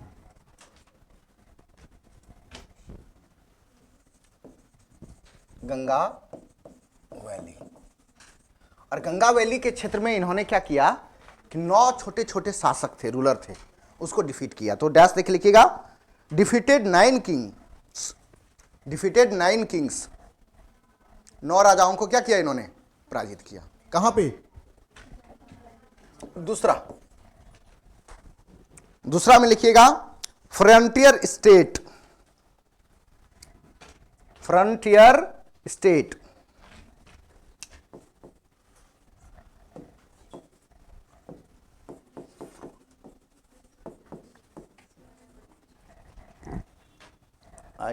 IER, frontier state मतलब सीमावर्ती राज्य। तो सीमावर्ती राज्य कौन कौन हो सकता है? ये तो समुद्र है, ये तो सीमावर्ती राज्य होगा नहीं, ये सीमावर्ती राज्य होगा, क्योंकि इधर तो अभी छोटा छोटा आपका कुषाणों का भी शासन था, कहीं कहीं शकों का शासन था। तो सीमा यानी बाउंड्री स्टेट जिसको बोलेंगे। तो असम से लेकर के आपका नेपाल वाला जो क्षेत्र है, हिमालय घाटी वाला क्षेत्र, वहां तक। तो यहां पे सीमावर्ती क्षेत्र में डिफीट किया किसको, तो लिखिएगा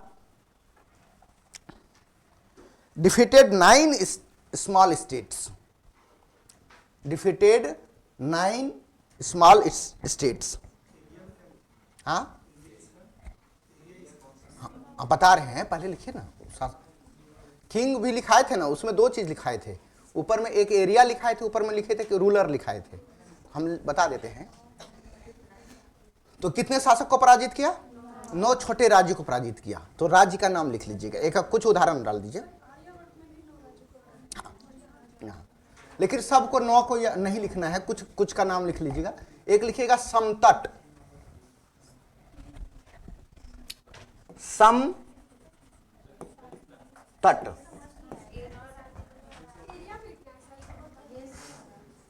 क्या नहीं समझ में आया, फिर से उठ के बोलो।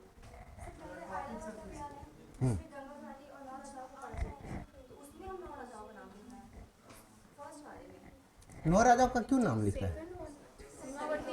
अरे 9 राजा छोटे छोटा राजा है, उसका नाम थोड़ो ना है, उसके लिए बैठो समझाते हैं। 9 राजा है तो उसमें छोटे छोटे राजा हैं। अब वो इतने राजा का नाम लिखा जाता है जो पॉपुलर हो, राजा का नाम लिख के ही क्या करोगे? एग्जाम में पूछने जा रहा है क्या? नहीं पूछेगा, नहीं। हम ये पूछा जा सकता है कि जो फ्रंटियर स्टेट था, फ्रंटियर स्टेट में कौन कौन सा एरिया आता था, 4 गो ऑप्शन दे देगा, उसमें से बोलेगा कि ये आता था कि नहीं। ये यूपीएससी का सवाल होगा, बीपीएससी में तो होगा ही नहीं। तो 9 फ्रंटियर स्टेट के शासकों को भी पराजित किया। तो उसमें एक था समतट, समतट लिखो समतट। दूसरा था डवाक, डवाक, डवाक, डवाक। तीसरा था कामरूप। आप देखो तो समझ में आ रहा होगा कि हम कहां पे जा रहे हैं। नेपाल, नेपाल, ईटीसी। अब समझ में आ रहा है? ये कामरूप यहां से स्टार्ट हुआ, डवाक भी असम में ही है। समतट मतलब बंगाल, बंगाल का जो रीजन है, समुद्री तट वाला क्षेत्र। और जब बंगाल आओगे तो समुद्र से यहां दिखाई पड़ेगा समतट, तट मतलब समुद्र तटीय क्षेत्र वाला। तो यहां पे और नेपाल, ये 9 गो इसी आसपास के क्षेत्र में। समझ में आ गया? ठीक। तीसरा लिखना है। हाँ, तीसरा लिखिए अगेंस्ट आठविका राज्य।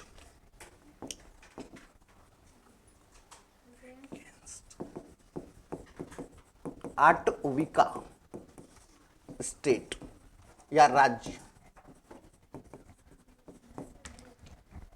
यानी कि ये कंपेन किसके विरुद्ध किया गया? अगेंस्ट आठविका। आठविक क्या है? आठविक एक ट्राइबल ग्रुप है। कहां पे रहते हैं? तो विंध्य के क्षेत्र में, मध्य प्रदेश के आसपास। ये सीमावर्ती को निपटा दिया, ये गंगा घाटी वाला क्षेत्र यहां भी निपटा दिया। ये गंगा घाटी हो गया, ये हो गया। तो आपका ये जो फ्रंटियर वाला हो गया, फ्रंटियर स्टेट, ये हो गया आपका आठविक। अब देख लेना कि कैसे कैसे ये आगे बढ़ रहा है। गंगा घाटी वाला क्षेत्र क्योंकि इसके राजधानी के आसपास था, उसको पूर्णतः कुचल दिया। पूर्णतः कुचलने का मतलब क्या होता है? समाप्त कर देना। ये वाला फ्रंटियर स्टेट इसको जीता, और इसका नाम हमने बताया था फ्रंटियर स्टेट वाला का सर्वकर दाना अभिकरण की पॉलिसी। इसको पराजित करने के बाद कहा कि देखो भाई, तुम लोग हमारे अंडर हो, लेकिन तुमको स्वतंत्र छोड़ते हैं, लेकिन कंडीशन ये होगा कि तुमको समय समय पर टैक्स भुगतान करना पड़ेगा। इसलिए एक प्रश्न बीपीएससी ने पूछा था मेंस में, समुद्रगुप्त की विजय अभियान एक ओर मित्रवत संबंध स्थापित करती है, दूसरे ओर शत्रुता का संबंध। इस कथन की समीक्षा करें। एक ओर मित्रवत संबंध स्थापित करती है, दूसरी ओर शत्रुता का। तो जहां पे शत्रुता का, देखो इसको कुचल दिया क्योंकि इसके आसपास समुद्री, क्योंकि पूरा ये प्लेन एरिया वाला क्षेत्र है, इसको अपने अंडर रखेगा तब तो पैसा आएगा। यहाँ ज़्यादा उपजाऊ भूमि है, ये पहाड़ पत्थर वाला है, इस पर अधिकार करके सेना लगा करके ही क्या करेगा, यहाँ उपज होगा कुछ जी? तो इसको पराजित करके उसको फिर स्वतंत्र कर दिया। क्यों? कि जो भी तुम्हारे पास जो आम इमली आ रहा है टैक्स, वो टैक्स दो ना, तुम ही शासन करो। तो डर के मामले, डर करके इसको टैक्स भुगतान करेगा। 3 हो गया। 8वीं बड़ा खतरनाक था, ये ट्राइबल्स था मध्य प्रदेश के आसपास वाला क्षेत्र में। सम्राट अशोक को भी बड़ा परेशान किए थे इन्होंने, इसलिए इन्हीं को, इन 8वीं के लिए इन्होंने धमकी भी दिया था कि देखो भाई, अभी हमारे रसोई घर में 3 जानवर कट रहे हैं, दो मोर और 1 हिरन। मतलब कि हमने मांस खाना छोड़ा है,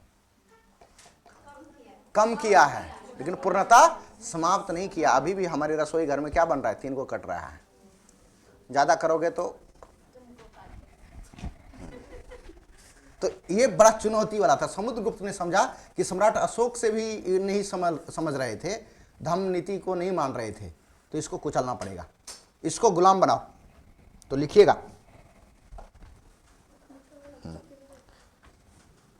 लिखिएगा क्या लिखे थे? अगेंस्ट 8वीं का राज्य लिखे थे ना, उसी को कंटिन्यू करके लिखिएगा। एंड टुक अप देयर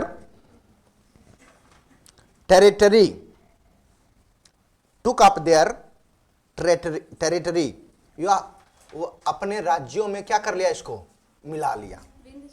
हाँ, टुक अप देयर टेरिटरी, अपने राज्यों में इसको क्या कर लिया? शामिल कर लिया, मिला लिया।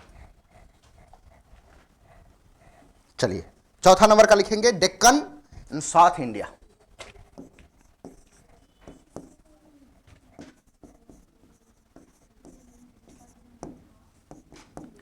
साउथ इंडिया पूरा लिख लीजिएगा, जगह कम था इसलिए इसको कर दिए। South India, Deccan and south India. अब देखो, यहां पे छोटे छोटे 12 शासक थे, ये बार पूछा गया है, ये यूपीएससी ने पूछा हुआ है। छोटे छोटे 12 शासक थे, और ये 12 शासक जो है ना, ये संघ बना कर रहते थे कि दोस्त जहां भी जाएंगे साथ में जाएंगे। एक कोई आक्रमण करेगा तो सब लूट जाना है उसके ऊपर, क्योंकि ये दक्कन वाला जो क्षेत्र है ना, दक्षिण भारत वाला, ये प्रायद्वीपीय क्षेत्र है, उतना उपज होता नहीं है। यहाँ 2-3 नदियाँ हैं जो कि पेरिनरीज नहीं हैं, सीजनेबल नदियाँ हैं, जैसे कि गोदावरी हो गया, कृष्णा है, तुंगभद्रा है। ये द्वाब क्षेत्र बनाती है। द्वाब मतलब 2 नदियों के बीच के भूमि को द्वाब कहा जाता है। तो मेन नदी है गोदावरी, दूसरा नदी है कृष्णा, और कृष्णा के ही ट्रिब्यूटरीज आपका तुंगभद्रा है। और यहाँ पे देखिएगा, मध्यकाल में विजयनगर साम्राज्य और बहमनी साम्राज्य के बीच में काफी बैटल भी हुआ था इस जगह पे। तो इस जगह पे कुछ जो शासक थे, काफी संभावना था कि यहाँ टैक्स उक्स आ जाएगा, क्योंकि कुछ उपज होता है यहाँ। एकदम प्रायद्वीपीय क्षेत्र में, एकदम पूरा जो सुदूर दक्षिण वाला है, यहाँ पे अधिकार करने से भी कोई फायदा नहीं है। यहाँ एक ही उपाय हो सकता है कि समुद्री ट्रेड को बढ़ावा देने के लिए अपना एक स्ट्रेटेजिक प्लान हो सकता है, लेकिन टैक्स यहाँ से नहीं मिलेगा, और इस पर नियंत्रण करना भी बड़ा मुश्किल है। इन्होंने दिमाग लगाया कि देखो, इसका भाषा अलग अलग है भाई, हमारा हिंदी भाषी वाला क्षेत्र है, ये कहीं मलयालम बोलता है, कहीं तमिल बोलता है, ये क्या हमारे सामने ही हमारे विरुद्ध में काम करेगा तो हमको पता नहीं चल पाएगा। इसका रीजनल भाषा है। इन्होंने कहा कि इसको पराजित करो, और पराजित करके इसको छोड़ दो, और बोलो कि तुम टैक्स हमको दो। तो लिखो, defeated 12 rulers of the Deccan and South India. Defeated 12 rulers of the Deccan and South India. दक्षिण और दक्कन के 12 शासकों को क्या किया, पराजित किया, और पराजित करने के बाद उसको छोड़ भी दिया, स्वतंत्र भी कर दिया। चलो और लास्ट वाला में लिखेंगे कौन सा, हाँ, तो विदेशी शक्ति कौन है, अगेंस्ट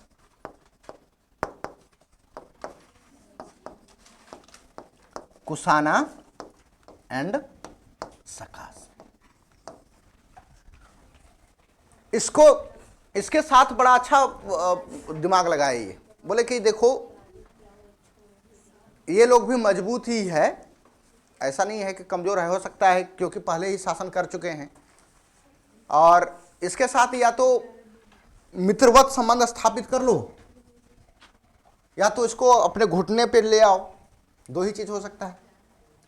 तो इन्होंने कहा कि चलो एक चीज करते हैं, चंद्रगुप्त मौर्य ने भी ये काम किया था, हम भी करते हैं, जो फॉरेनर लोग हैं, सीमावर्ती लोग, जिसके साथ हमारा इंटरनेशनल बाउंड्री साझा हो रहा है, तो ऐसे लोगों के साथ हम लोग मित्रवत संबंध स्थापित करने से अच्छा है कि विवाहिक संबंध स्थापित किया जाए, कन्योपायन पॉलिसी, कन्योपायन पॉलिसी यानी कि वैवाहिक संबंध स्थापित किया जाए। तो लिखेंगे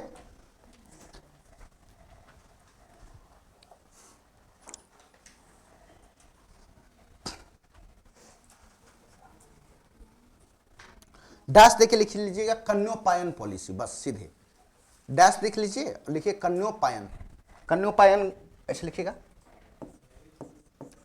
नहीं मैरिज पॉलिसी थोड़ा अलग हो जाएगा, वो अंग्रेजी हो जाएगा, किताबों में नाम आपको जो है कन्योपायन। हाँ तो अंग्रेजी में सब चीज का नाम है, तो नाम को कैसे वो नाम चले, तो लिख लीजिएगा बगल में मैरिज पॉलिसी, कन्योपायन, कन्योपायन पॉलिसी, और ब्रैकेट करके लिख लीजिएगा मैरिज पॉलिसी, या तो फ्रेंडशिप पॉलिसी भी लिख ली। चलो तो ये तो हो गया इनका विजय अभियान। थोड़ा सा और कुछ इंपॉर्टेंट फैक्ट है, जान लो। इनके शासन काल के बारे में कहा जाता है कि ये जितने बड़े ये महान विजेता थे उतने बड़े विद्वान भी थे, ये स्कॉलर थे। और श्रीलंका के शासक एक थे मेघवर्मन। मेघवर्मन बोध गया आना चाहते थे, अपने मिशनरीज को भेजा, अपने कुछ जो एम्बेसडर है उसको कहा कि हम बोध गया में एक बुद्धिस्ट टेम्पल बनाना चाहते हैं, क्योंकि श्रीलंका आते रहते थे, क्योंकि श्रीलंका के साथ बहुत मधुर संबंध स्थापित कर दिया था किसने, सम्राट अशोका के समय में उसके आने वाले लोगों ने। तो मेघवर्मन ने समुद्रगुप्त से अनुमति प्राप्त किया कि आप हमें अनुमति दो, बोध गया में एक बुद्धिस्ट टेम्पल बनाएंगे। तो लिखिएगा the ruler of Sri Lanka Meghavarman, the ruler of Sri Lanka Meghavarman sent a missionary, हाँ अलग पॉइंट में लिखाएगा, वो विजय पॉलिसी खत्म हो गया। हाँ, the ruler of Sri Lanka Meghavarman sent a missionary to seek permission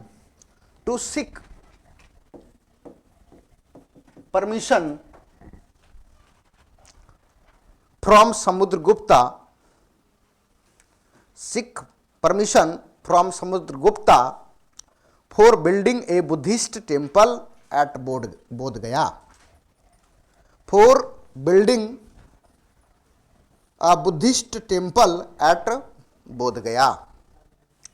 Sri Lanka के शासक मेघवर्मन ने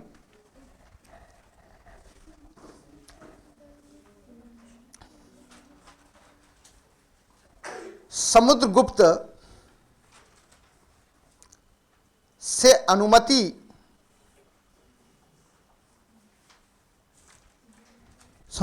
से अनुमति प्राप्त करने के लिए अपने मिशनरीज को भेजा कि बोध गया में एक मंदिर स्थापित कर सके। The ruler of Sri Lanka Meghavarman sent a missionary to seek permission from Samudragupta for building a Buddhist temple at Bodh Gaya. ठीक है, बी.ए. स्मिथ वाला लिख लीजिए। मिशनरी को भेजा कि बुद्ध गया में एक बौद्ध मंदिर स्थापित कर सके। लिखिएगा बी.ए. स्मिथ, नीचे लिखिएगा V A. Smith, V A. Smith pressed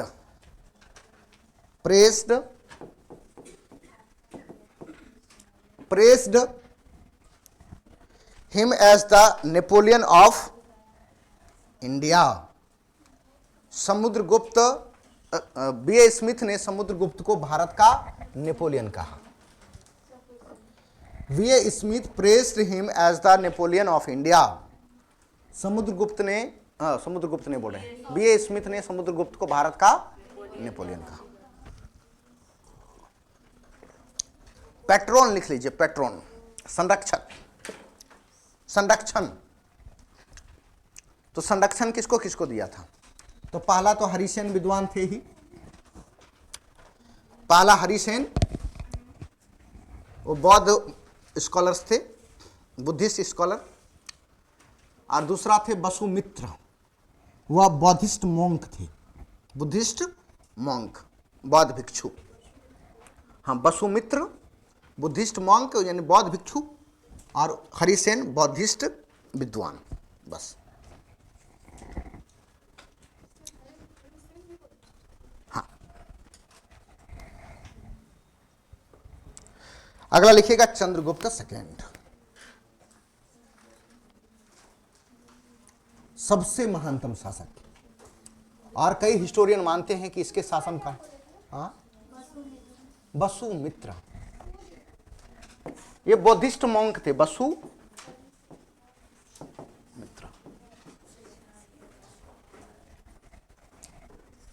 अगला लिखेंगे चंद्रगुप्त सेकेंड। चंद्रगुप्त सेकेंड गुप्त वंश के सबसे क्या थे? महानतम शासक, सबसे महानतम। हालांकि महान विजेता पूछा जाए तो कौन हो जाएगा? समुद्रगुप्त। लेकिन सबसे महानतम एडमिनिस्ट्रेटर पूछा जाए, प्रशासक, तो इसको हम लोग ऐसे लिखेंगे, लिखिएगा पहले तो लिखिएगा चंद्रगुप्त सेकेंड के बारे में, सन ऑफ किसका? समुद्रगुप्त। रामगुप्त लिखाएंगे, अभी रुको ना। अरे समुद्रगुप्त का बड़ा बेटा का नाम था रामगुप्त, ठीक है, तो उसके बारे में बहुत ज्यादा नहीं था। तो चंद्रगुप्त शासक बनने से पहले अपने बड़े भाई रामगुप्त को मार करके शासक बने थे। वो एक लाइन लिखा देंगे, टेंशन क्या ले रहे हो? मेरे से एक भी चीज नहीं छूटेगा, जो नजर में क्वेश्चन पूछ दिया गया है सब रहेगा। लेकिन रामगुप्त का कोई उपलब्धि ही नहीं है, तो उसको जबरदस्ती बीच में खुशने की क्या जरूरत है? एक लाइन लिखा देंगे। हाँ।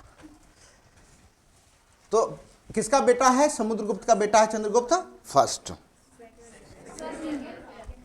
सेकेंड वही है, ठीक है। और तो लिख सकते हो he was the great administrator of Gupta empire. ये गुप्त वंश के महान प्रशासक थे, गुप्त वंश के महान प्रशासक थे। He was the great administrator. प्रशासक और शासक में अंतर थोड़ा सा ये है, शासक जो होते हैं ना, वो हेड ऑफ एग्जीक्यूटिव होता है, ठीक है, और जो एग्जीक्यूटिव का ओवरऑल जो होते हैं उसको प्रशासक कहा जाता है। एग्जीक्यूटिव का दायरा बड़ा है ना, तो जो सब एग्जीक्यूटिव का हेड कौन हो जाएगा? राजा हो जाएगा, या तो प्रधानमंत्री हो जाएंगे या मुख्यमंत्री हो जाएंगे। अभी के समय में उसमें जो हेड ऑफ एग्जीक्यूटिव होते थे वो राजा ही होते थे, तो वो उसको शासक कह सकते हो। हेड ऑफ एग्जीक्यूटिव वो शासक हो गए, और पूरे एग्जीक्यूटिव को क्या कह दोगे? प्रशासक, एडमिनिस्ट्रेटर। नहीं, जो कि शासक के द्वारा बनाए गए पॉलिसीज, नियम को कौन क्या करे? वो इम्प्लीमेंट करे, लागू करे। नहीं, दोनों तो राजा ही थे। ये सबसे महान प्रशासक वो चंद्रगुप्त सेकेंड, और वो शासक ये समुद्रगुप्त चंद्रगुप्त प्रथम महानतम शासक। देखो अब एक चीज समझाते हैं आपको। राजा तो कोई हो सकता है, लेकिन जो राजा वेलफेयर स्टेट को लाए, अच्छे प्रशासन को चलाए, जिससे जनता को लाभ मिले और उसके कई प्रशासनिक एक्टिविटीज को बाद में भी फॉलो किया जाए, उसी को ना गुड गवर्नेंस कहोगे या तो गुड एडमिनिस्ट्रेटर कहोगे। इससे पहले जितने भी हुए, देखिए समुद्रगुप्त का क्या विशेषता, ये बहुत बड़े कंपेनर थे, नहीं अभियान करता, तो इसको एडमिनिस्ट्रेटर नहीं कहोगे आप, इसको क्या बोलोगे, पावरफुल रूलर, शक्तिशाली शासक। और चंद्रगुप्त फर्स्ट ने अपने राज्य को स्टेब्लिश करवाया था, तो उसको क्या कहोगे, द ग्रेट रूलर, प्रथम ग्रेट रूलर। इनकी विशेषता है कि इन्होंने प्रशासन के क्षेत्र में जिस भी अचीवमेंट को प्राप्त किया, आज भी इसको भारत सरकार या तो वर्तमान समय में भी कई चीज़ों को कॉपी किया जाता है। जैसे पुलिस प्रशासन, पुलिस प्रशासन को उसमें चाट भाट कहा जाता था, दाल भात नहीं, चाट भाट। और वो इंटरनल जो आपका क्या उसको बोलोगे, जो लॉ एंड ऑर्डर होता था उसको मेंटेन करता था। और जो आर्मी कैंपेन के लिए आर्मी होते थे, यानी कि उस चीज़ को भारत सरकार ने फॉलो किया। जो इंटरनल सिक्योरिटी के लिए वो आर्मी होंगे, लेकिन लॉ एंड ऑर्डर मेंटेन करने के लिए कौन होगा, चाट एंड भाट होगा। कई जो है, जो राज्य का जो सबसे ज़्यादा डिसेंट्रलाइजेशन ऑफ पावर देखने को मिला, वो इन्हीं के शासनकाल में देखने को। अशोका के समय में पावर का सेंट्रलाइजेशन था, हालांकि 5 प्रांत थे उसके भी, लेकिन पूरा पावर किसमें सेंट्रलाइज था, सम्राट में था। लेकिन इसने कुछ कुछ पावर जो है स्टेट को भी दे रखा था। तो देखिएगा, तो इसलिए कहा जाता है गुप्त और मौर्यन जो एडमिनिस्ट्रेशन में क्या डिफरेंस पाते हैं आप, तो मौर्यन एडमिनिस्ट्रेशन क्या था, पावर का सेंट्रलाइजेशन देखने को मिलता है, यहाँ पे डिसेंट्रलाइजेशन देखने को मिलता है। और ऑफिसर के हायरार्की थे यहाँ पे। तो ये सब चीज़ अभी हम एडमिनिस्ट्रेशन पढ़ाएंगे तो हम बताएंगे। इसलिए तो कहा गया है गुप्ता जो गुप्त काल में स्वर्ण काल, स्वर्ण युग काल चंद्रगुप्त के शासन को ही कहा जाता है। और इनके समय में देखिएगा बड़े बड़े विद्वानों को भी एक्सपर्ट टीम में रखा था। जैसे हम लोग नीति आयोग बनाए हुए हैं ना, तो नीति आयोग में स्कॉलर लोग होते हैं, प्लानिंग करने वाले लोग होते हैं, तो उनके पास भी प्लानर थे जिसको नवरत्ना कहा जाता था। इसलिए इसको गुड गवर्नेंस का प्रतीक भी माना जाता है, या तो बहुत अच्छे एडमिनिस्ट्रेटर भी माने जाते हैं। समझ में आ गया? चलो अब लिखो कि ये शासक कैसे बने। तो शासक बने तो उसको एक लाइन में लिखना है, he attained the throne by attained the throne by killing his elder brother Ramagupta. इन्होंने अपने बड़े भाई रामगुप्त की हत्या कर राजगद्दी प्राप्त की। He attained the throne by killing his elder brother, क्या नाम था, रामगुप्ता। चलो राजा बन गए, राजा बन गए। इनका नाम क्या चंद्रगुप्त था? नहीं, विक्रमादित्य का तो उपाधि बाद में लेंगे। चंद्रगुप्त था, हाँ हो सकता है होगा। तो कहां से जानकारी मिलती है? तो प्रयाग प्रशस्ति में, प्रयाग बोल रहे हैं, मेहरौली में एक पिलर स्टेब्लिश करवाया था बाद में फिरोज शाह तुगलक ने। लोहा का पिलर था जो कि सम्राट अशोक के द्वारा ही बनाया गया था। तो उस पिलर में लिखवाया था इन्होंने भी, समुद्रगुप्त के द्वारा लिखवाया गया था। तो इसमें इसका नाम मिलता है CHA, मतलब नाम चंद्र मिलता है, CS से नहीं है, किसी तो अंग्रेजी वाला बना है चंद्र। तो कई हिस्टोरियन एनालिसिस करते हैं कि शायद ये चंद्रगुप्त सेकेंड के लिए ही प्रयोग किया गया था, शायद है, ये कंफर्म नहीं है। तो नीचे लिखिएगा, the name Chandra inverted comma बंद कर दीजिएगा, single inverted comma. The name Chandra is written in the iron pillar of Mehrauli Delhi. The name Chandra is written in the iron pillar of Maharoli Mehrauli कहाँ है? महरौली दिल्ली में, महरौली दिल्ली। लिखिएगा हिंदी में, महरौली के लौह स्तंभ में, महरौली के लौह स्तंभ में चंद्र नाम लिखा है, चंद्र नाम लिखा है। तो नीचे अंग्रेजी वाले उसी में ऐड कर दीजिएगा, which is identified with Chandragupta second, which is identified with, which is identified with Chandragupta second, जिसका जिसका पहचान चंद्रगुप्त सेकेंड के संबंध में किया गया है,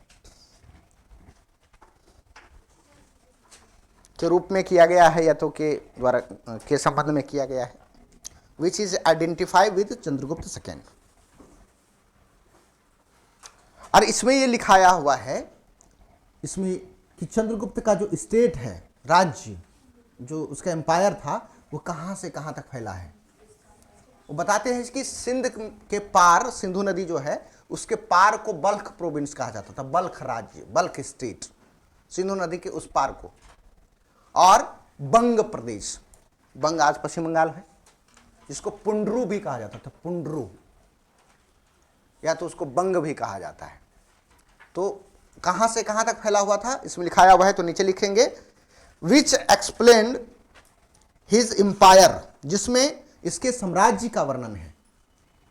विच एक्सप्लेन हिज एम्पायर, कहां से कहां तक? बल्ख टू बंगाल, बल्ख टू बंगाल, हाँ, जिसमें इसके साम्राज्य का वर्णन है। कहां से कहां तक? बल्ख टू बल्ख कहां है? तो इंडस के पार, अक्रॉस इंडस। और बंगाल कहां है तो पता ही है, बल्ख वाला में ब्रैकेट करके लिख सकते हो, नीचे रो करके, अक्रॉस इंडस रिवर, सिंध नदी के पार के क्षेत्र को बल्ख कहा जाता था। चलो, इन्होंने भी शादी किया था, बड़े महान शासक थे, मैरिज लिख लो।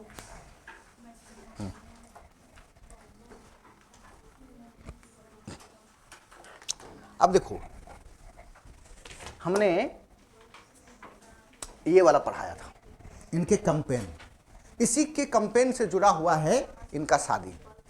देखो, ये साउदर्न पार्ट ऑफ इंडिया हुआ, यहां पे इन्होंने 12 शासक को पराजित किया था, इतना में 12 गो, इधर 9 गो को पराजित किया, यहां 9 गो किया, इसके 8वीं को तो कुचल ही दिया। और ये शक लोग इधर बचा हुआ था, शक कुषाण, जिसके साथ कन्योपायन की पॉलिसी अपनाया था। ठीक है, तो ये वाला चीज आपका खाली दिख रहा है, ये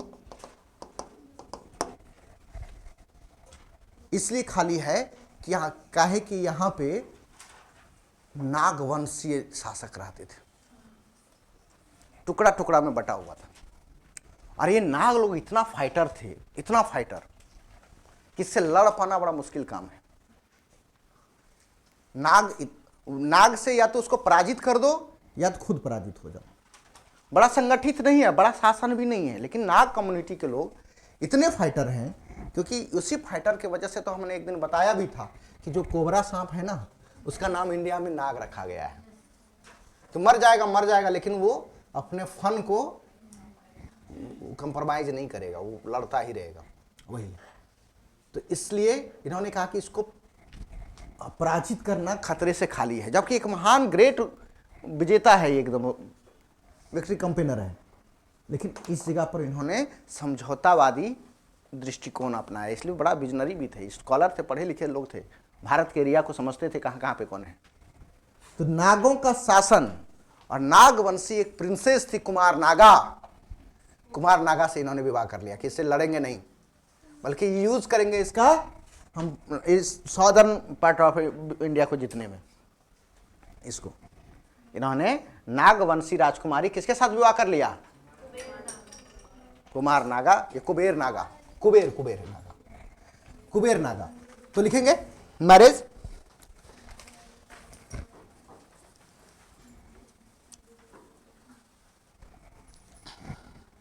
चंद्रगुप्त सेकंड के बारे में लिख रहे हैं, ठीक है।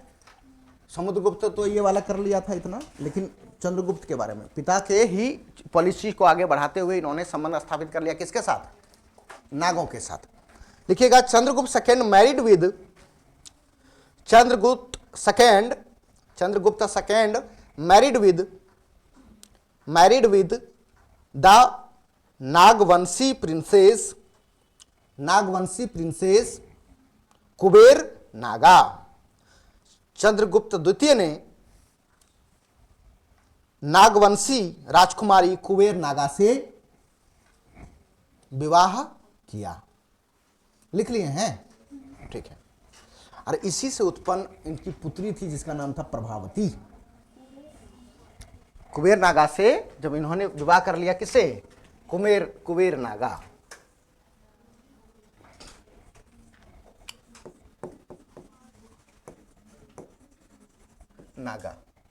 तो इसी से एक पुत्री उत्पन्न हुई थी, डॉटर। इसका नाम क्या था, प्रभावती।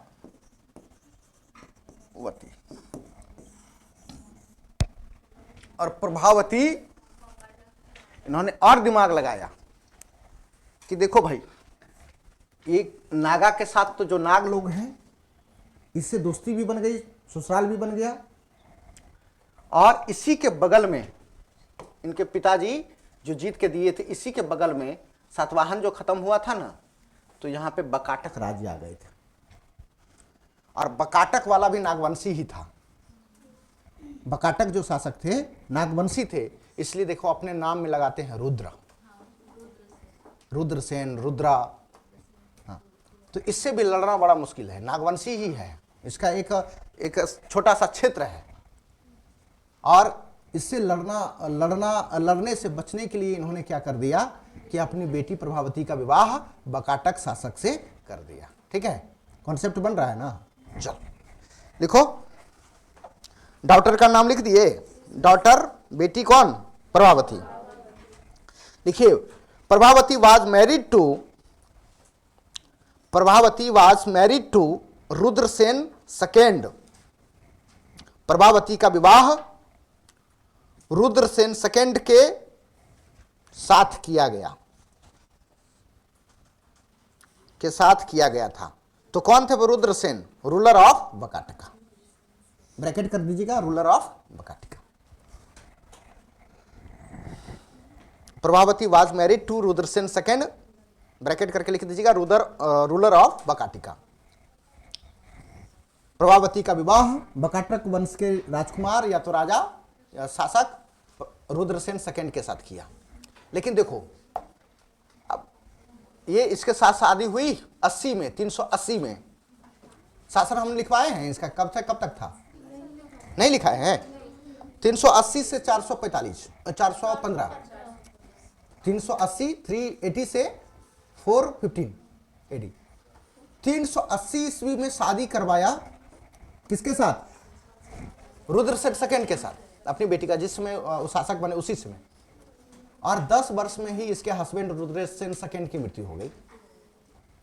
और मृत्यु होने के बाद पूरा जो बकाटक राज्य है किसके अंडर आ गया, क्योंकि इसके 2 बेटे थे छोटे छोटे, ठीक है, प्रभावती के, दामोदर और एक क्या नाम था रे मेरा, दामोदर एक नाम था और एक और नाम था, याद नहीं आ रहा है, हम बाद में बता देंगे। तो उसको संरक्षित करके, उसको छोटे से बालक को बैठा करके राजा बना करके ये उसके पैट्रोन बन गई, यानी संरक्षिका बकाटक की। यानी कि अब इनडायरेक्टली गुप्त वंश के अंदर ही आ गया कौन, बकाटक। वकाटक राज्य को जीतना बड़ा मुश्किल था, लेकिन प्रभावती को वहां पे शासिका बना करके, संरक्षिका बना करके गुप्त लोगों ने बकाटक पर भी अपना नियंत्रण यानी कंट्रोल स्टेब्लिश कर लिया। समझ में आ गया। चलिए अगला एक लिख लीजिएगा। After the death of Rudrasena second, after the death of Rudrasena second in 390 AD, Prabhavati took over the power on hand. 390 ईस्वी में रुद्रसेन सेकंड की मृत्यु के बाद 390 ईस्वी में रुद्रसेन सेकंड की मृत्यु के बाद प्रभावती ने समस्त पावर अपने हाथों में ले लिया। नहीं लिखाए थे तो लिखो ना, तो वहां जहां नहीं लिखे हुआ तो वहां ऐड कर लेना है, क्या दिक्कत है। 380 में विवाह हुआ, 390 में क्या हो गए, रुद्रसेन की मृत्यु हो गई। After the death of Rudrasena, Hindi में 390 ईस्वी में रुद्रसेन की मृत्यु के बाद प्रभावती ने समस्त शक्ति अपने हाथों में ले ली। हाँ, किसका टाइम था? हाँ हाँ, तो हमने लिखा है ना 380 से लेकर के 415 तक किसका शासन था? चंद्रगुप्त, उसी के दौरान। चलिए, गुप्त वंश के शासक उनके पिताजी हो गए और वकाटक की शासिका कौन हो गई? प्रभावती हो गई। तो मतलब इनडायरेक्टली उन्हीं के कंट्रोल में आ गया। चलिए, अगला लिखिएगा डिफीटेड सकास। शकों को पराजित किया, शकों को पराजित किया। तो लिखेंगे Chandragupta second defeated the Sakas ruler Rudradaman second. Chandragupta second defeated the Sakas ruler Rudradaman second. Bracket बंद कर दीजिएगा। उज्जैन के शक शासक रुद्रदामन द्वितीय को किसने पराजित किया? हाँ, जब पराजित कर दिया तो नीचे लिखिएगा उन्होंने पराजित करने के बाद बहुत सारे उन्होंने कार्य किए। इसके बाद लिखिएगा got many works done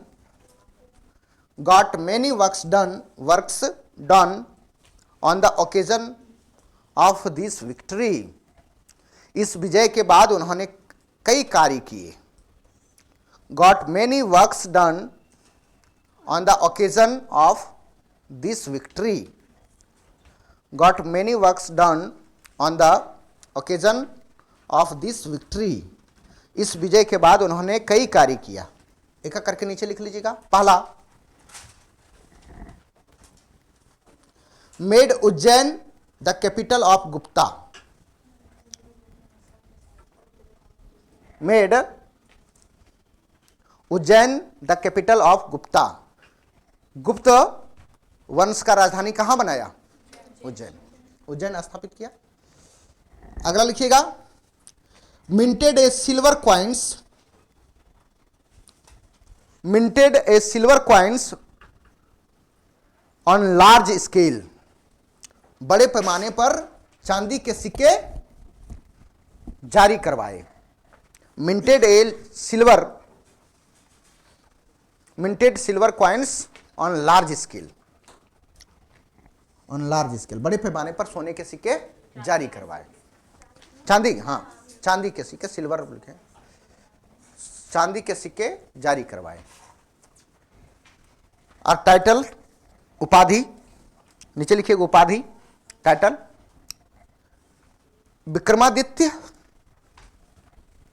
Vikramaditya और एक लिखिएगा सक्कारी।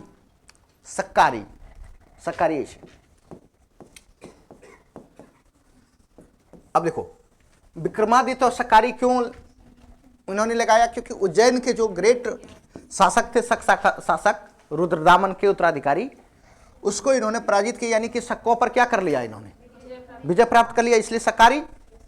और मैंने बताया था कि एक समय कि मालवा के एक छोटे से शासक थे जिसका नाम था विक्रमादित्य। उन्होंने 57 BC में उन्होंने शकों को पराजित किया था मालवा में, और वो भाग करके कहाँ फिर चले गए थे? मथुरा। नहीं बताए थे, एक शाखा जो ब्रांच वाला था। और इसी वजह से वहाँ के जो लोकल रूलर थे विक्रमादित्य, उन्होंने एक कैलेंडर भी चलाया था।